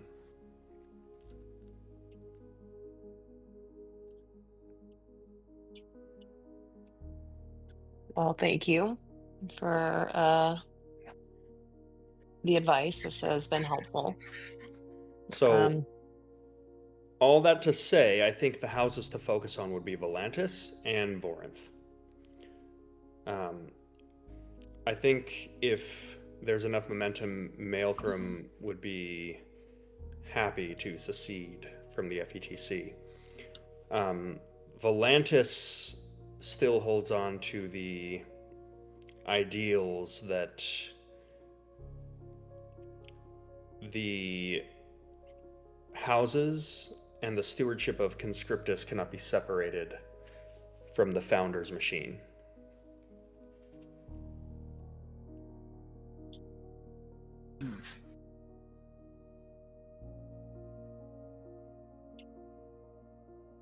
Okay. I guess we'll make our way there then. She nods and says, "Good luck, and I wish I had a better understanding as to how little planning had been done, because I may have been a little bit more Active. proactive. Well, your I'm hospitality. beginning to see that you rely a lot on improvisation." Our specialty. Yeah. All right. Well, be on the lookout for those books. Good luck with all that. Thanks for your hospitality. Thank you for your help. Nods and then just kind of like begins like blending back into the crowd and making her way through. All right. Fast cut to Enoch. You were hoping to find Freya. Freya, yes. However, Freya is imminently due for a duel. So with that, you do see that there's a large crowd as the duel between Volantis and Maelthrum is now imminent. You see both Freya and Azalda facing off against each other in the arena right now. Are you gonna sit and watch? Yeah, if I could, I don't know if this is improper at this point in the war games since they sponsored our little group. If I could just like linger in the Maelthrum house for a You could pop by. Yeah, that makes sense. Tell you what, go ahead and give me a low DC persuasion check. Yeah. Got a cool +0. Natural 1. Natural 1. I'll say, as you go to linger in there, you try to kind of like explain who you are and all that stuff. They're completely fixated on the duel, and they're just immediately like, the individual who you met, who delivered the gifts, Seraphina. You see she's like completely focused on the duel, and she does not at all recognize who you are. And she's like, absolutely not right now.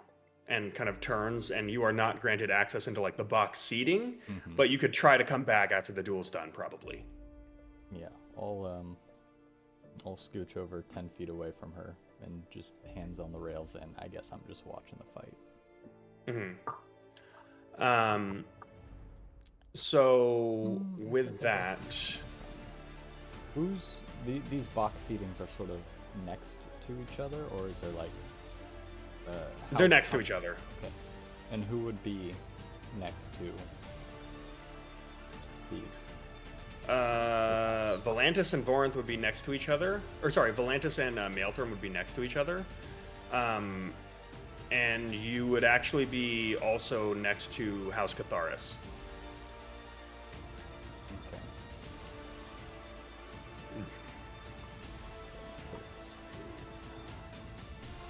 All right. Instead of I'm gonna just be sitting there watching, but instead of like watching the fight, I want to keep an eye on the box seats of House Volantis, looking for any Professor Snape goings on. Is anyone fucking with something like under the table, trying to? I'm just looking out for anything suspicious. You're suspicious that Volantis is going to kind of. Well, that's the house that supposedly Gracious was hired by, right? No, it was Lysandra that supposedly he was hired. Yeah. Okay. Nah, fuck it. Whatever. Yeah. I'm watching the fight. Okay. So as you do, I'll say Enoch, as a fighter yourself, this battle is actually pretty hype. Very different than kind of what you would expect after seeing Luminora fight. There is one individual who is just like reeking of this like paladin aura, completely clad in like platinum armor with like a large greatsword that she's swinging around like it is a not so great sword. And you have a kind of interesting matchup between Freya, who just wields this massive stone, like Dark Souls 2 Ultra Sword, that is just, it looks like she's swinging like a stone pillar. There's like no words are shared between the individuals. They just like face off, and as soon as the announcer doesn't even say anything, they just kind of look at each other and like know that the fight has started at some point. And with that, Freya just charges Izalda and is just like unleashing this onslaught of attacks with this massive blade, as Izalda is just trying to parry these strikes, and her being a little bit more calculated is like trying to hit back with some smites. And you watch as Freya, her strategy is just taking a hit here and there to give her a chance to deal like a more devastating hit. So this seems like less of a duel and more of just like, it seems like who's gonna die first. Because this is a lot more gritty. Ultimately, the fight kind of is neck and neck until you watch as over time Freya begins to lose footing. You definitely get the sense that Izalda's strategy is to kind of like turtle up and try to have Freya tire herself out. And she's just very much trying to like look for her moment when Freya's like savagery kind of I don't know, is spent. On hearing like some whispers before the fight, you do know that Izalda is pretty heavily favored in this matchup, and you can kind of see why. It comes to a head when it does look like Freya is beginning to tire out, and at one point you watch as Izalda sidesteps one of her strikes and does like a massive slash across her back. And then in a single moment, she just kind of like explodes in this burst of radiant light and like reapparates next to Freya and completely like impales her with the large greatsword, picks her up off the ground, and you watch as Freya's eyes dim. Like this is very obviously like an execution. However, in this brief like silence, as there's like this small gasp from the crowd as the fight's clearly over, you watch as Freya's eyes just explode with this bright light and somehow like pretty much comes back from death or the brink of death, and grabs Izalda, like picks her up and removes her from the blade that she's holding, and like even like pulls the blade deeper to get in close to her. And then you watch as she just like gets her hands on her, and like there's this brief like fist fight and grappling contest that's kind of hard to see. And at some point, Freya ends up like behind Izalda, kind of having her in a chokehold. And you watch as she kind of just like kicks a leg out from under her, gets her on the ground, and snaps her neck. And Izalda falls dead, and then you watch as Freya, who's like lets out like this scream of rage and pain, pulls Axiom Invictus out of her chest with this huge spurt of blood, and she also falls down dead. And with this, the healers rush out, and there's a lot of like murmuring through the crowd, and you watch as this announcer comes up and just says, "Forgive us, my friends, as we have our judges review." And you watch as like in the front there's like a group of like 3 judges that like kind of like are whispering amongst each other. And then with that, the announcer comes back and just says, "Our judges have ruled in favor of House Maelthram." And there's like this big cheer, and you hear some groans as they say, "As their ruling was that on the technicality that Freya, her knees never touched the ground, and with that, it has been ruled that Isolde with House Volantis had fallen first. And with that, the fight is ruled in favor of House Maelstrom. And you watch as the healers are like kind of put, they kind of get, they kind of usher Isolde out on like this kind of like stonework, like marble, like stretcher thing that they have. And they're about to do the same with Freya. And you watch as she's just like literally lifeless on this like makeshift gurney. At some point, there's like this kind of like explosion of radiant energy and like this scream as though she had like a nightmare.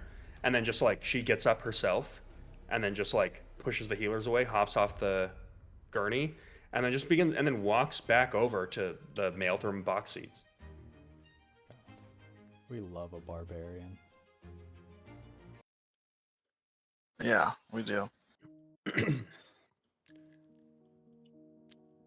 You hear there's this individual in the crowd, kind of like just nondescript. You just hear him just go, "She's too angry to die."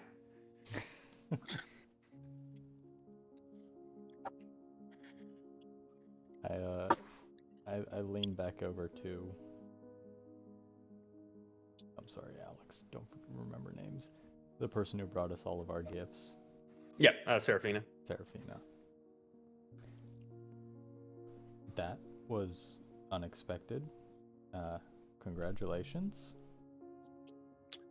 How pissed off is she gonna be in the next 10 to 20 minutes? See for yourself. And you watch as she just kind of like staggers over. She's like, you watch as she's bleeding. She's bleeding like this golden like fluid. It looks like liquid gold. And she's still kind of like emanating this this energy. As she walks over, you actually are going to take a single point of radiant damage. As this aura slowly begins to fade, and she just kind of like has a hand on this abdomino chest wound as she walks by, looks at you, and you're not in disguise, right? I mean, I have a mask on, yeah. Yeah, kind of. But she looks at you and just says, "I know you." You do. I was hoping we could talk after that great duel, whenever you're recovered. I'm recovered. And she kind of like nods over and she goes to like sit on her area and she says, "But I will be sitting." And she just like plops down on this like heavy stone, like basically like throne. And you watch as like from both sides of her, you see Corvin Volantis to your left. And you see Celeste Catharis to your right. As they both kind of like look over and like see that. You watch as Celeste sees you and like cocks her head. Like, "What the fuck are you doing here?" Mm-hmm. And then like kind of just like side eyes you and then just like looks back forward and doesn't say anything. Mm-hmm. Mask will remain on for now. Mhm. Although, like, nobody fucking disguises ain't disguising. Yeah. Mm. So first, Freya, excellent duel. I knew you had it the entire time. I've seen you fight.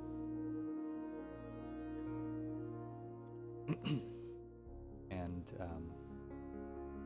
I'll just cut to the important part because I get the feeling that you're not really one for all this politic bullshit around here in this city. Do you know anything about a very tall, very devilish-looking man named Gracious? No, I can't say that I do. He's had a few encounters with people in my group, and you know, I expected sort of deception and backstabbing throughout this whole thing. but he seems to have been hired by a few people to kill us, take us out, interrupt us from winning, if that is something we can do. She kind of squints her eyes and says,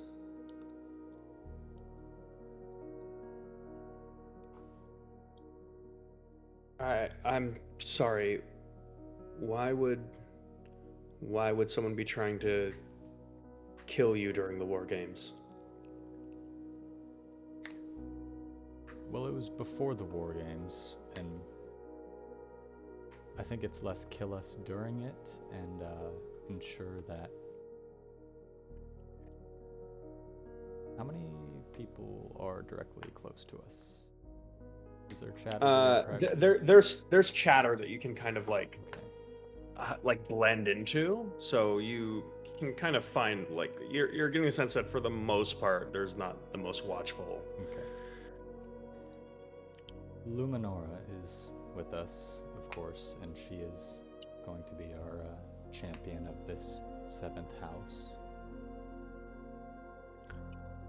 There seems to be So a lot she's of people. chosen to disguise herself, and that's who's been cutting through all the commoners. Yes. I see. I think everyone, at least all the houses, know. Sounds Well, like this you is news to didn't. me. But yeah, she is going to have some big reveal, dramatic entrance or exit or something. And why are you telling me this? We were informed that that dramatic reveal would not be appreciated, and that the houses would move to disqualify her in some way. Well, I speak for my house in that I don't care at all. The point of these games is to have the strongest of the strong fight the strongest of the strong. So, if anything, as the champion of last year's games, it seems it would be unfit for us to host these events without being able to prove ourselves against Luminora.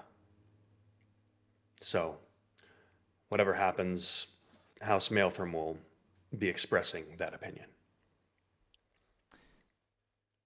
Good to hear. Now, And she knows this, but I'm not sure your group does.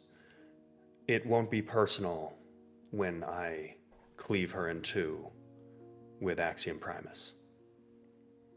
of course, you all seem to have no issue killing each other and Correct. not caring about it later. Well, and Luminora more than anyone would be familiar with that. All right.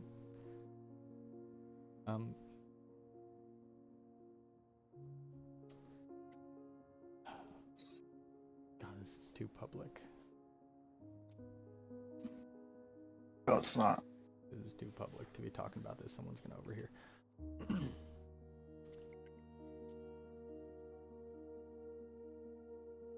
Changing subjects, I wanted to ask you about something maybe a little more far-reaching than these war games. She nods. Luminora and with the rest of our group have been working towards carving away the FETC where we can. She looks around too to see who might be listening and goes back to you, seeming currently comfortable with this conversation. I know there's a few people here watching the games, so I want to be careful about what we talk about, but these war games and sort of getting Luminora a foothold separate from her family was one of our not first steps, but a very important one. And that's why you're here? It is. She nods. Besides just winning the games.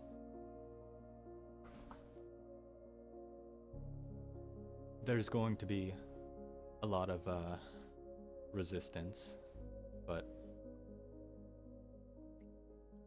from what I can gather, I don't think many of these houses here care for the FETC and having them have their fingers in everything. Well, Volantis does. And this isn't the first time this conversation has been brought up. I am very much in favor of Conscriptus going back to being self-sufficient and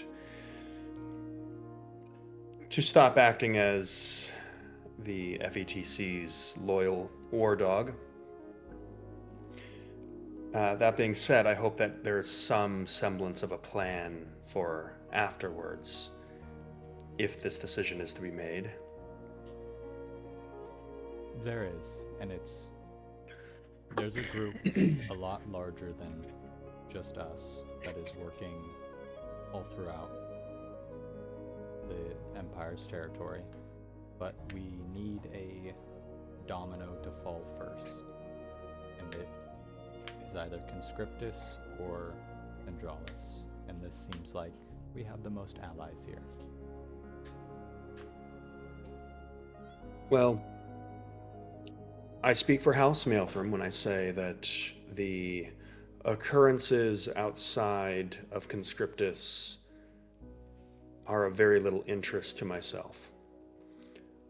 That being said, if your group hopes to instigate a separation between my houses and the Empire. She pauses for a second and then looks back at you and just says, Maelstrom will be at your back. I stand up. I look forward to hearing your support later on. Excellent fight. Again, never doubted you. You watch as she just like holds her hand out. It is completely soaked in blood as she's like going for like a warrior's handshake. I'll give her a non-comparable warrior's handshake with Enoch's little twig arm. Yeah, her whole hand almost like completely makes it around like your forearm. And she makes a face where she's like, wow, there's much less muscle mass than I expected. Yeah. Well, I'll pump in a measly 2d8 healing to her with that touch. Okay. As you do, the bleeding slows and stops from the wound as she looks at you, looks back at her wound, and just says, "It's a very neat trick. Thank you." Useful. Alright, I'll let you get back to brooding. She nods, and just kind of like leans back, and she closes her eyes and looks like she's gonna take a nap. Yeah. Your hand is caked in like radiant Maelstrom Aasimar blood. Gross. First thought is, man, Sal would like some of this. Yep. Can I do Is Celeste still around? She is. You see that as you step away, you see as she just kind of like begins stepping away as well. I did not want her to follow me. Okay. Do you want to try to make it away from her? Because she's looking like she's going for an intercept. Yeah, no, I'll walk slowly. I'm not gonna try to. Not gonna try to shake her? Yeah, it'd be too Okay. conspicuous. She kind of like peeks over and just goes, "Enoch, is that you?" You know, I really thought these disguises would work a lot better than they have been. I've only ever seen one person in this world with an Ashborn mask, and yours is very unique. Hmm. So, come to think of it, you would be more disguised if you didn't have the mask because I'd have never seen your face. I'll have to think about this for later. Yeah. Hi, What are you Celeste. doing here? I don't think that's my place to say. So, Luminora's here. She could or could not be. So, that's a double confirmation. And what is she doing here? I am scared the more I talk, the more you will figure out. Since your sister and you and your family have been so friendly and nice to us,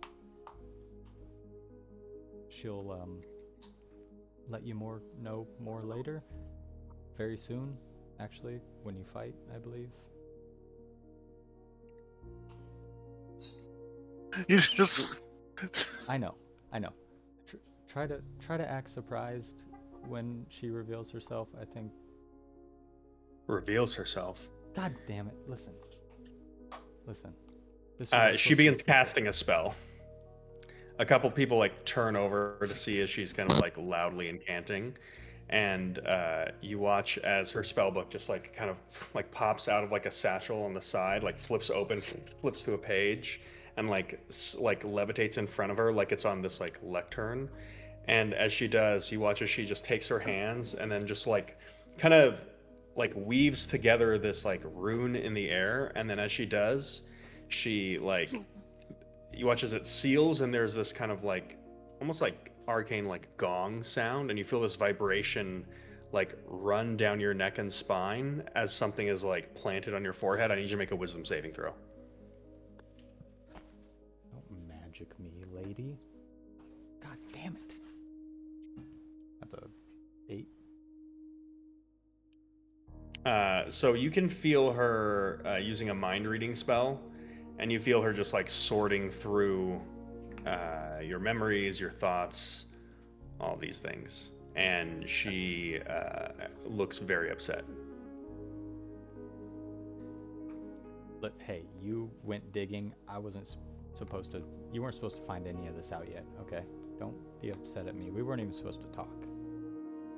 I was here for Freya.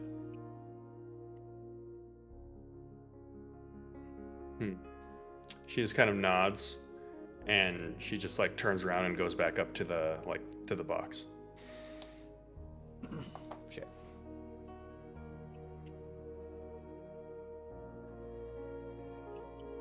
I very quickly scuttle out of there. Okay. I want to send her a message, but she's not here. She's probably preparing. So Hmm. Well, you can. I can. Yeah, I was gonna mentally, but I don't want to. I mean, we can say you Distract her. do, and we won't deal with the response. I think there's just going to be no response. Yeah. Okay. Well then, yeah. You know, it says, "Hey, Luminora, I fucked up. Your sister knows we're here. She knows you're here. Sorry. Good luck on your fight." Yep. So with that, she kind of steps off. Her fight with Celeste is going to be up next. Is there anything that the group is doing before that occurs? Debriefing, probably. Oh, we should group up. Okay. So you guys are going to group Yeah. up. Okay. Easy enough to do. Your group all gathers together.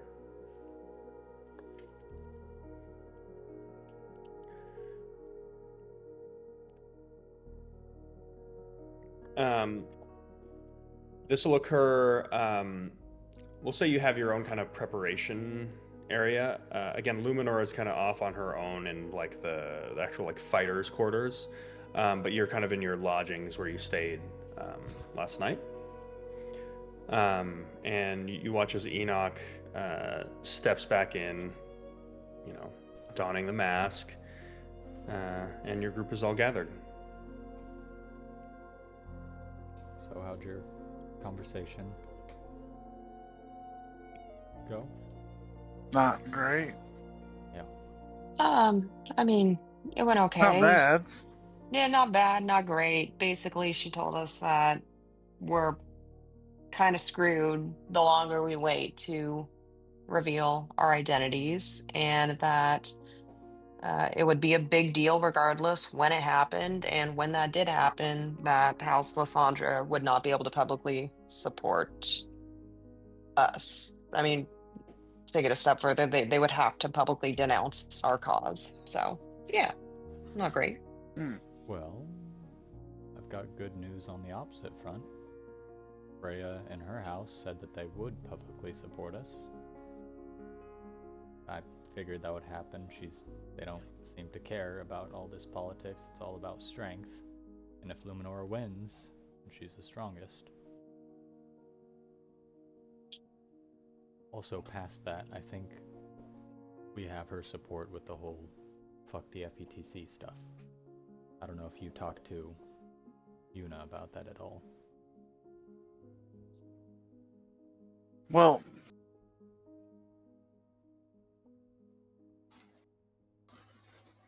run that back. I let Freya know that the reason we are here is to separate Conscriptus from the FETC. Yeah.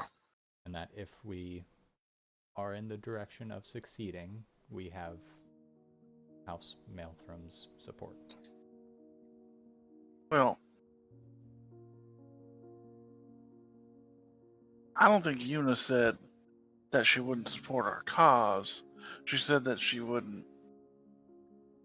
They have to denounce Luminara, but they can't get us out of the tournament because she's already made it this far on her own, right? Like there was no outside factors allowing her to get this far, or us as a team, to get this far. But they have to be like, yo, we're not cool with this, but there's nothing we can do about it. And I think, I don't know, I think Luminara should just, before her duel with Celeste, like as they're going out, she should drop the disguise and just do it right then. Oh, also Celeste caught me and she now knows Luminora's here, and she's not very happy. That is important information. Maybe we should, Mazarin, you should just tell Luminara to drop the whole thing. Just come out. Yeah. As Luminara. As she's coming out to the fucking field. Probably best, yeah. Yeah. Seems everybody, Okay, all yeah. the houses know now. Everybody knows. Everybody knows. Now, okay, so let's say, for the sake of argument, that we're assuming Luminara wins this duel with her sister, right? Then what's the next duel? Who's next? Because then we've got 3 people who have won. Then it would be, these are the semifinals, I believe. And then the finals would be between Vorinth and... No, because there'd be 3 winners. I think if Luminora wins, she fights Freya. Freya? Who said that she is going to split her in half. So who's Belladonna fighting? Then Belladonna also won. So you get the sense that the way that things were ruled, currently Belladonna has a higher seeding than Freya. So what that means is Belladonna is set to fight the winner of the losers bracket. And we would fight Freya. Belladonna would fight whoever won between the losers. Yeah, Belladonna basically has like a free round. Well, I mean, assuming that She could still lose that too, though, right? I mean, you could lose No, any no, no, no, item. no. I mean, current like as Freya fights, if like, regardless of Celeste or Luminora winning against each other, Freya fights that Belladonna. first. Well, yeah, but Belladonna sits one round out because her seed is higher. Oh, I see. I don't know if that's referred to as a bye or what, but she's. So then, whoever wins between Freya and Celeste or Luminara Will fight fights. the winner of the between Belladonna and the losers bracket, and that'll be the like final battle.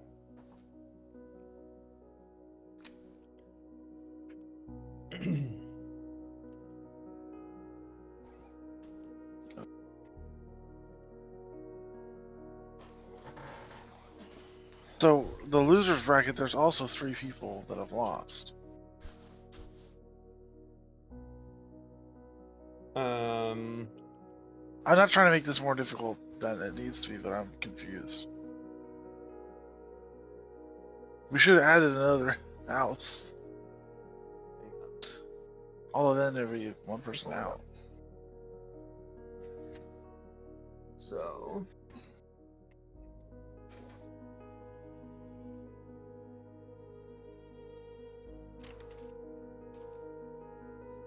Right? So Lysandra, yeah, you're right. So I'll have to figure out how this works. Sorry. I I know, wasn't it's all trying good. to. I wasn't trying to make your life harder. Yeah. So Makes it easier if there's no loser bracket. yeah, but we have to have a loser bracket. It's double elimination. So I think actually. Oh, you know what's gonna happen? Vorinth will then fight the lowest seed. It's us. Well, it depends because if you, it depends on how the fight goes. Because if Luminora beats Celeste, she just beat the highest seed. So then we move up in the seeding. So it looks like it's probably going to be actually Vorinth against Maelstrom. Lysandra against Lysandra against, or sorry, Vorinth against whoever the lowest seed is between the losers. But how do we determine that? I mean, okay, so assuming it depends on how the fight goes, it's either going to be Luminora or Yuna. She might have to fight Yuna again, depending on how well Luminora does. So if Luminora moves up, beats her sister, then Vorinth fights Yuna again? Yes. Or Vorinth and Lysandra go again? Mhm. And then Maelstrom and Luminara fight? And then Catharis and Volantis fight? Yes. Okay.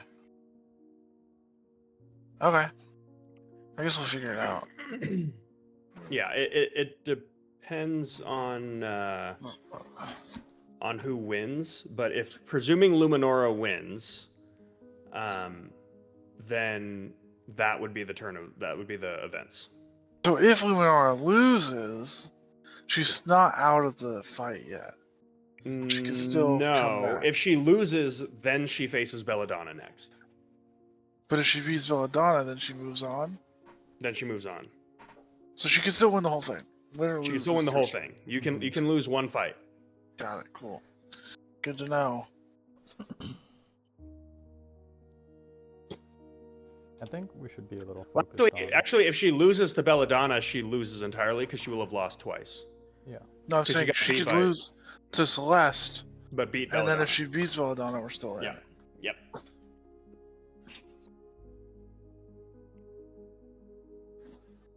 Wow. Wowzers. That's all I have to say. I'm a bit worried that none of this is going to matter if we don't find a way to get houses on our side. What do you mean? I mean, if For the revolution? for the revolution, yeah, but also just They can't stop us from competing. That's what. Well, Yuna Yuna did said, say right? that they could, I don't know, they could ban us on the basis of unsportsmanlike conduct or something No, like that. she said that there's no rule against what we've done, so they Oh, can't. That's what she says. They can't stop us from competing still, but they could disprove of us. which wouldn't be helpful, But that doesn't fucking matter if we win. but it does because there's 5 houses, and if all 5 of them, because I don't know that we can rely You just on. said Maelstrom would have our back. Yeah, okay, you're right. Maelstrom, so far we've got on our side. If Freya's word, which I believe it can be trusted. She said she spoke for the. You said she spoke for the house. She does. She's the So, daughter. and I don't think that Celeste, win or lose, would go against her sister. So I think that's 2 houses right off the bat. Well, Volantis is pretty much on our side, but you said they publicly have to denounce Lysandra. us. Lysandra is on our side. Yeah, Yeah, and Volantis oh, is Almost certainly not gonna certainly a help no. us. And we don't know what the fuck is going on with Vorin, but Yeah. presumably also a no. So, Well, I think I think we have to wait. Vorn will do whatever's in their best interest, and so I don't think we'll know until we know how the rest of the votes shake out. I think if we can, our best shot to get everyone on our side, or at least to get a majority, is we have to convince Yuna and House Lysandra, and then Luminora's own family. I don't think they'd go against her. maybe we should just, maybe she should just touch base She with, should I don't know, definitely. Celeste or something. Yeah, that's her place to do that. She's about to touch base with her right now. They're about to Yeah, duel. right. So I think there's a lot of emotions there, and you should probably just talk to her. So when you told Celeste that Luminara was dueling her, how did she react? Well, I want to be. I might have let it slip that she's here, but she also she pulled a U. On me? No. She shot you? Mazarin. Yeah, she Oh. shot me. She just invaded my mind and ripped all the information out that she needed. So. Oh, so she knows. How did she react after she found out? Oh, she stormed off. That's not great. Not great. But also they're sisters. That's kind of like I don't know. Actually, I was gonna say something. I don't know. I don't know if I have any siblings or not. Same. I think she's probably a little upset because it,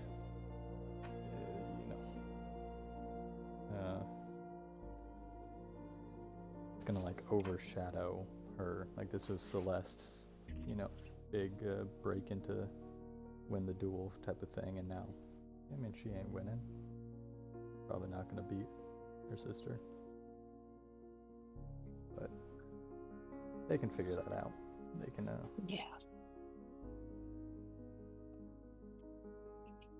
Oh, also, House Maelstrom had no idea about your devil boyfriend, Charles. He's not my boyfriend. First that they've heard of it, him. Right. And according to Yuna, no affiliation with House Lysandra. Yeah, So that was just a straight up lie. Yeah, but she does know who he is. She's Yeah. met him. So it's a take bull. that. Very much affiliated with House Warren. Yeah.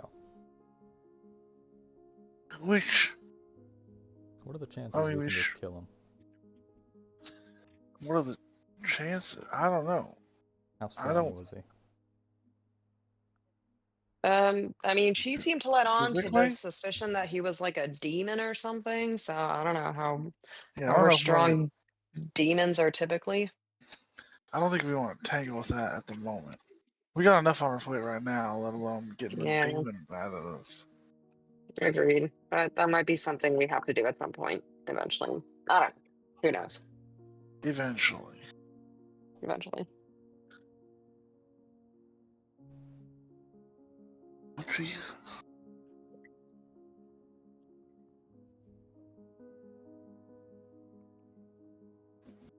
There's a lot happening right now. Oh, y'all seen Sal? So Sal? Excuse me? Had y'all seen Sal?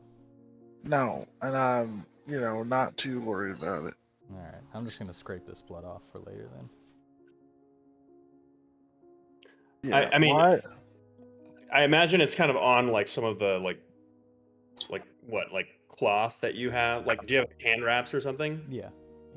I mean, if you're not too attached to the hand wraps, you could probably just leave the hand wraps for him and let him like extract it from that himself. I'll unwrap. Sure, you can get more hand wraps. Probably. I'll just You rip should the pack. curtain off here or something. Don't rip. They're not gonna miss it. You don't have backup hand wraps? No, this is usually how I just do it. Just find strips of cloth. Pretty easy.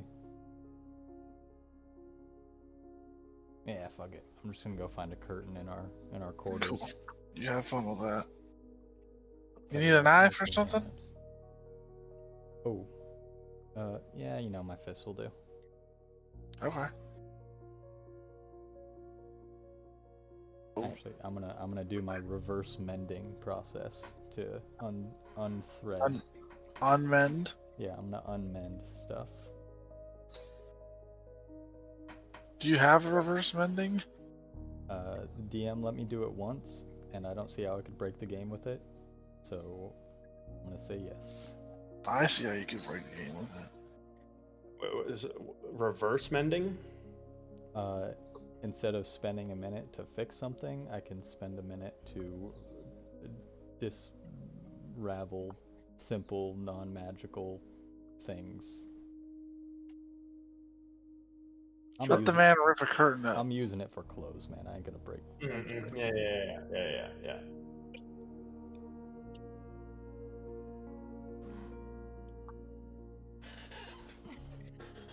Did Mazarin, Hmm. did you tell Luminora to drop the disguise?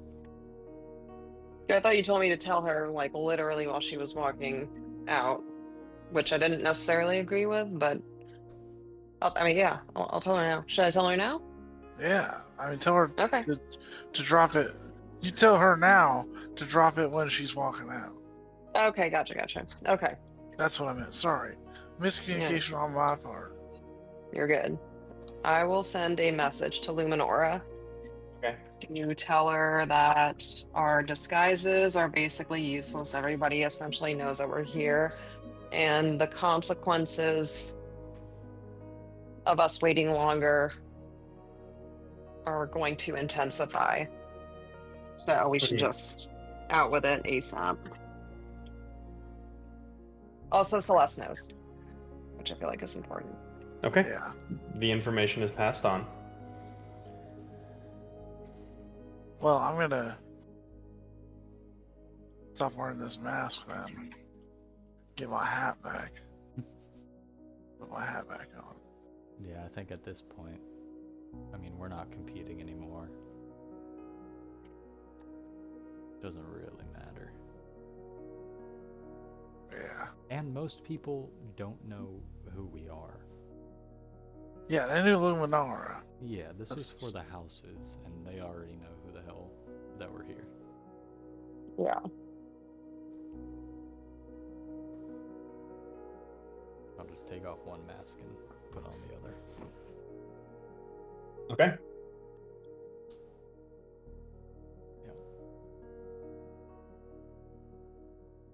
All right. It's like those quick math exchange, like Chinese Yeah. performance arts.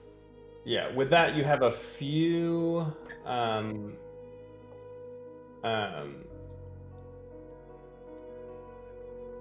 You have a few hours before the duel between Celeste and Luminora. So, is there anything else that your group is doing? Oh, Charles is I don't facing know. nervously. Can we curry favor with any of the three houses that are probably not going to support us?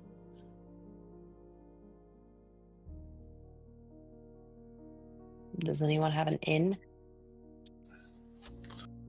I tried to use my end. Yeah, I think we. Well, I lose. could still hear from Beatrice and maybe talk to her, but I haven't heard anything yet. We're gonna have to have something. We're gonna have to be useful to House Vorinth. Like, I'm already useful. you are. Maybe. Maybe I can be more useful.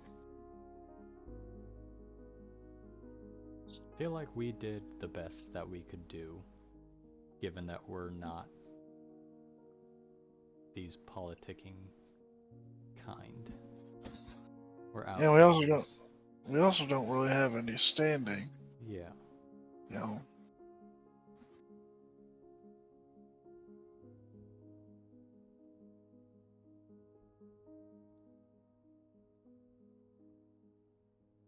I guess we're Okay. just gonna have to wait. Yeah. See how this shakes out. Okay. I also feel like House Lysandra will just sort of tilt in the direction of popular opinion. So, you know, I don't think they're a definite no, even though Una said that she would have to denounce us. So, all right, let's just see. We'll see how it goes. Possibly go wrong.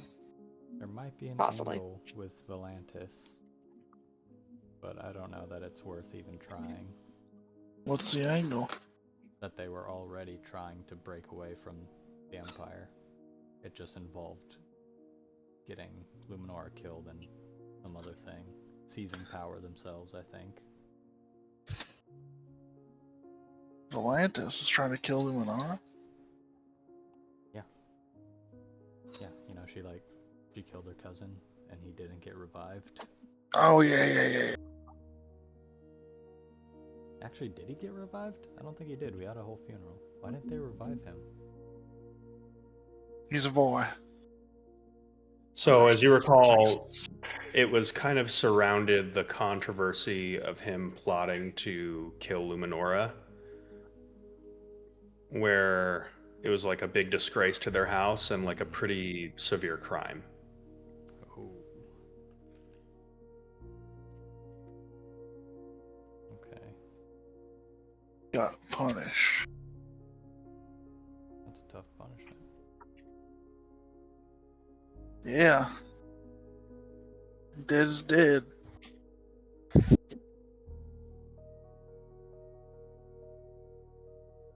Well, shit. I think we just wait it out now. The chaotic it gets. Yeah. At least it's gonna be exciting.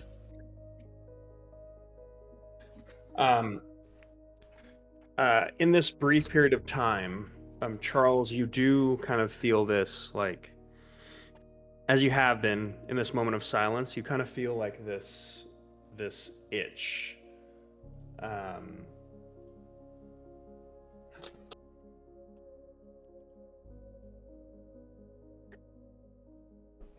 That's kind of pushing you towards your weapon and your workbench. I opened the workbench while we were waiting in my room, and I placed my weapon on it. Okay, I'll say it's not quiet what you're doing. No, but I'm also not doing it just like in the hall. Sure. Okay. Good to know. And as you place your weapon down, you see that it's like it almost looks like it's breathing, like the mechanism begins moving on its own.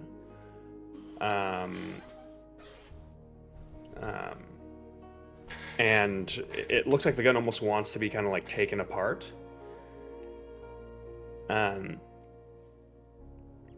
You just don't have any pieces to work with.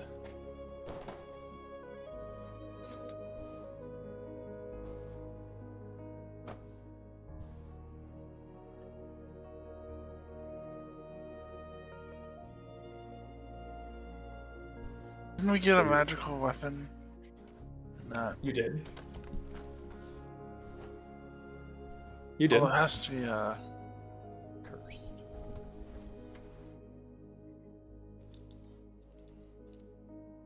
would I be able to use that?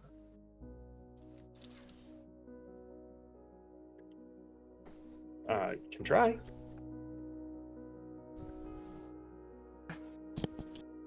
I'd like to try. Okay. So you place, as you recall, Dawnbringer was the name of this like great bow that you can like heave and place on the workbench.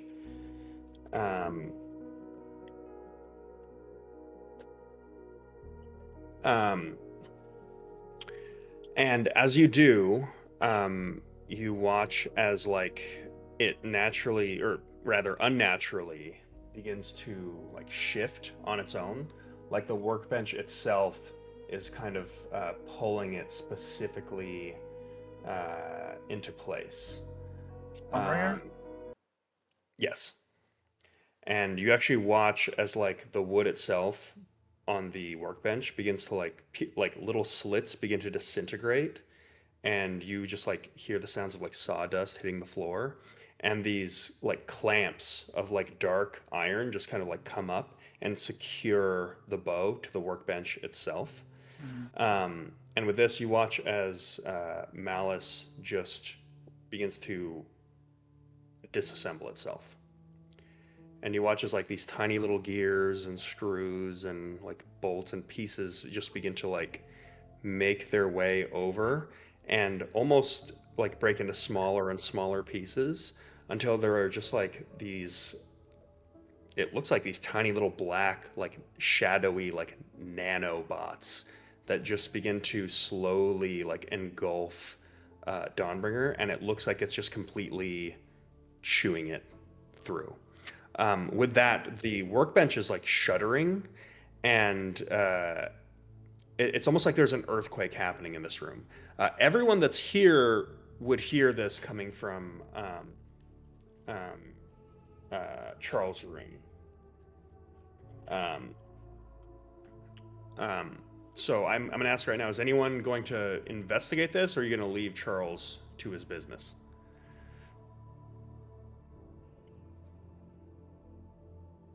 Are we? This is all happening, and This is we're all aware of happening. it. Like, yeah.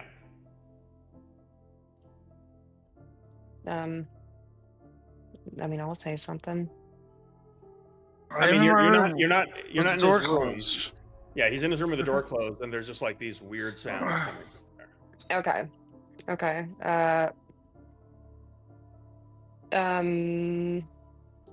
And instead of knocking on the door, Mazarin is going to start speaking inside of Charles's mind and say, "Is everything okay in there, buddy?"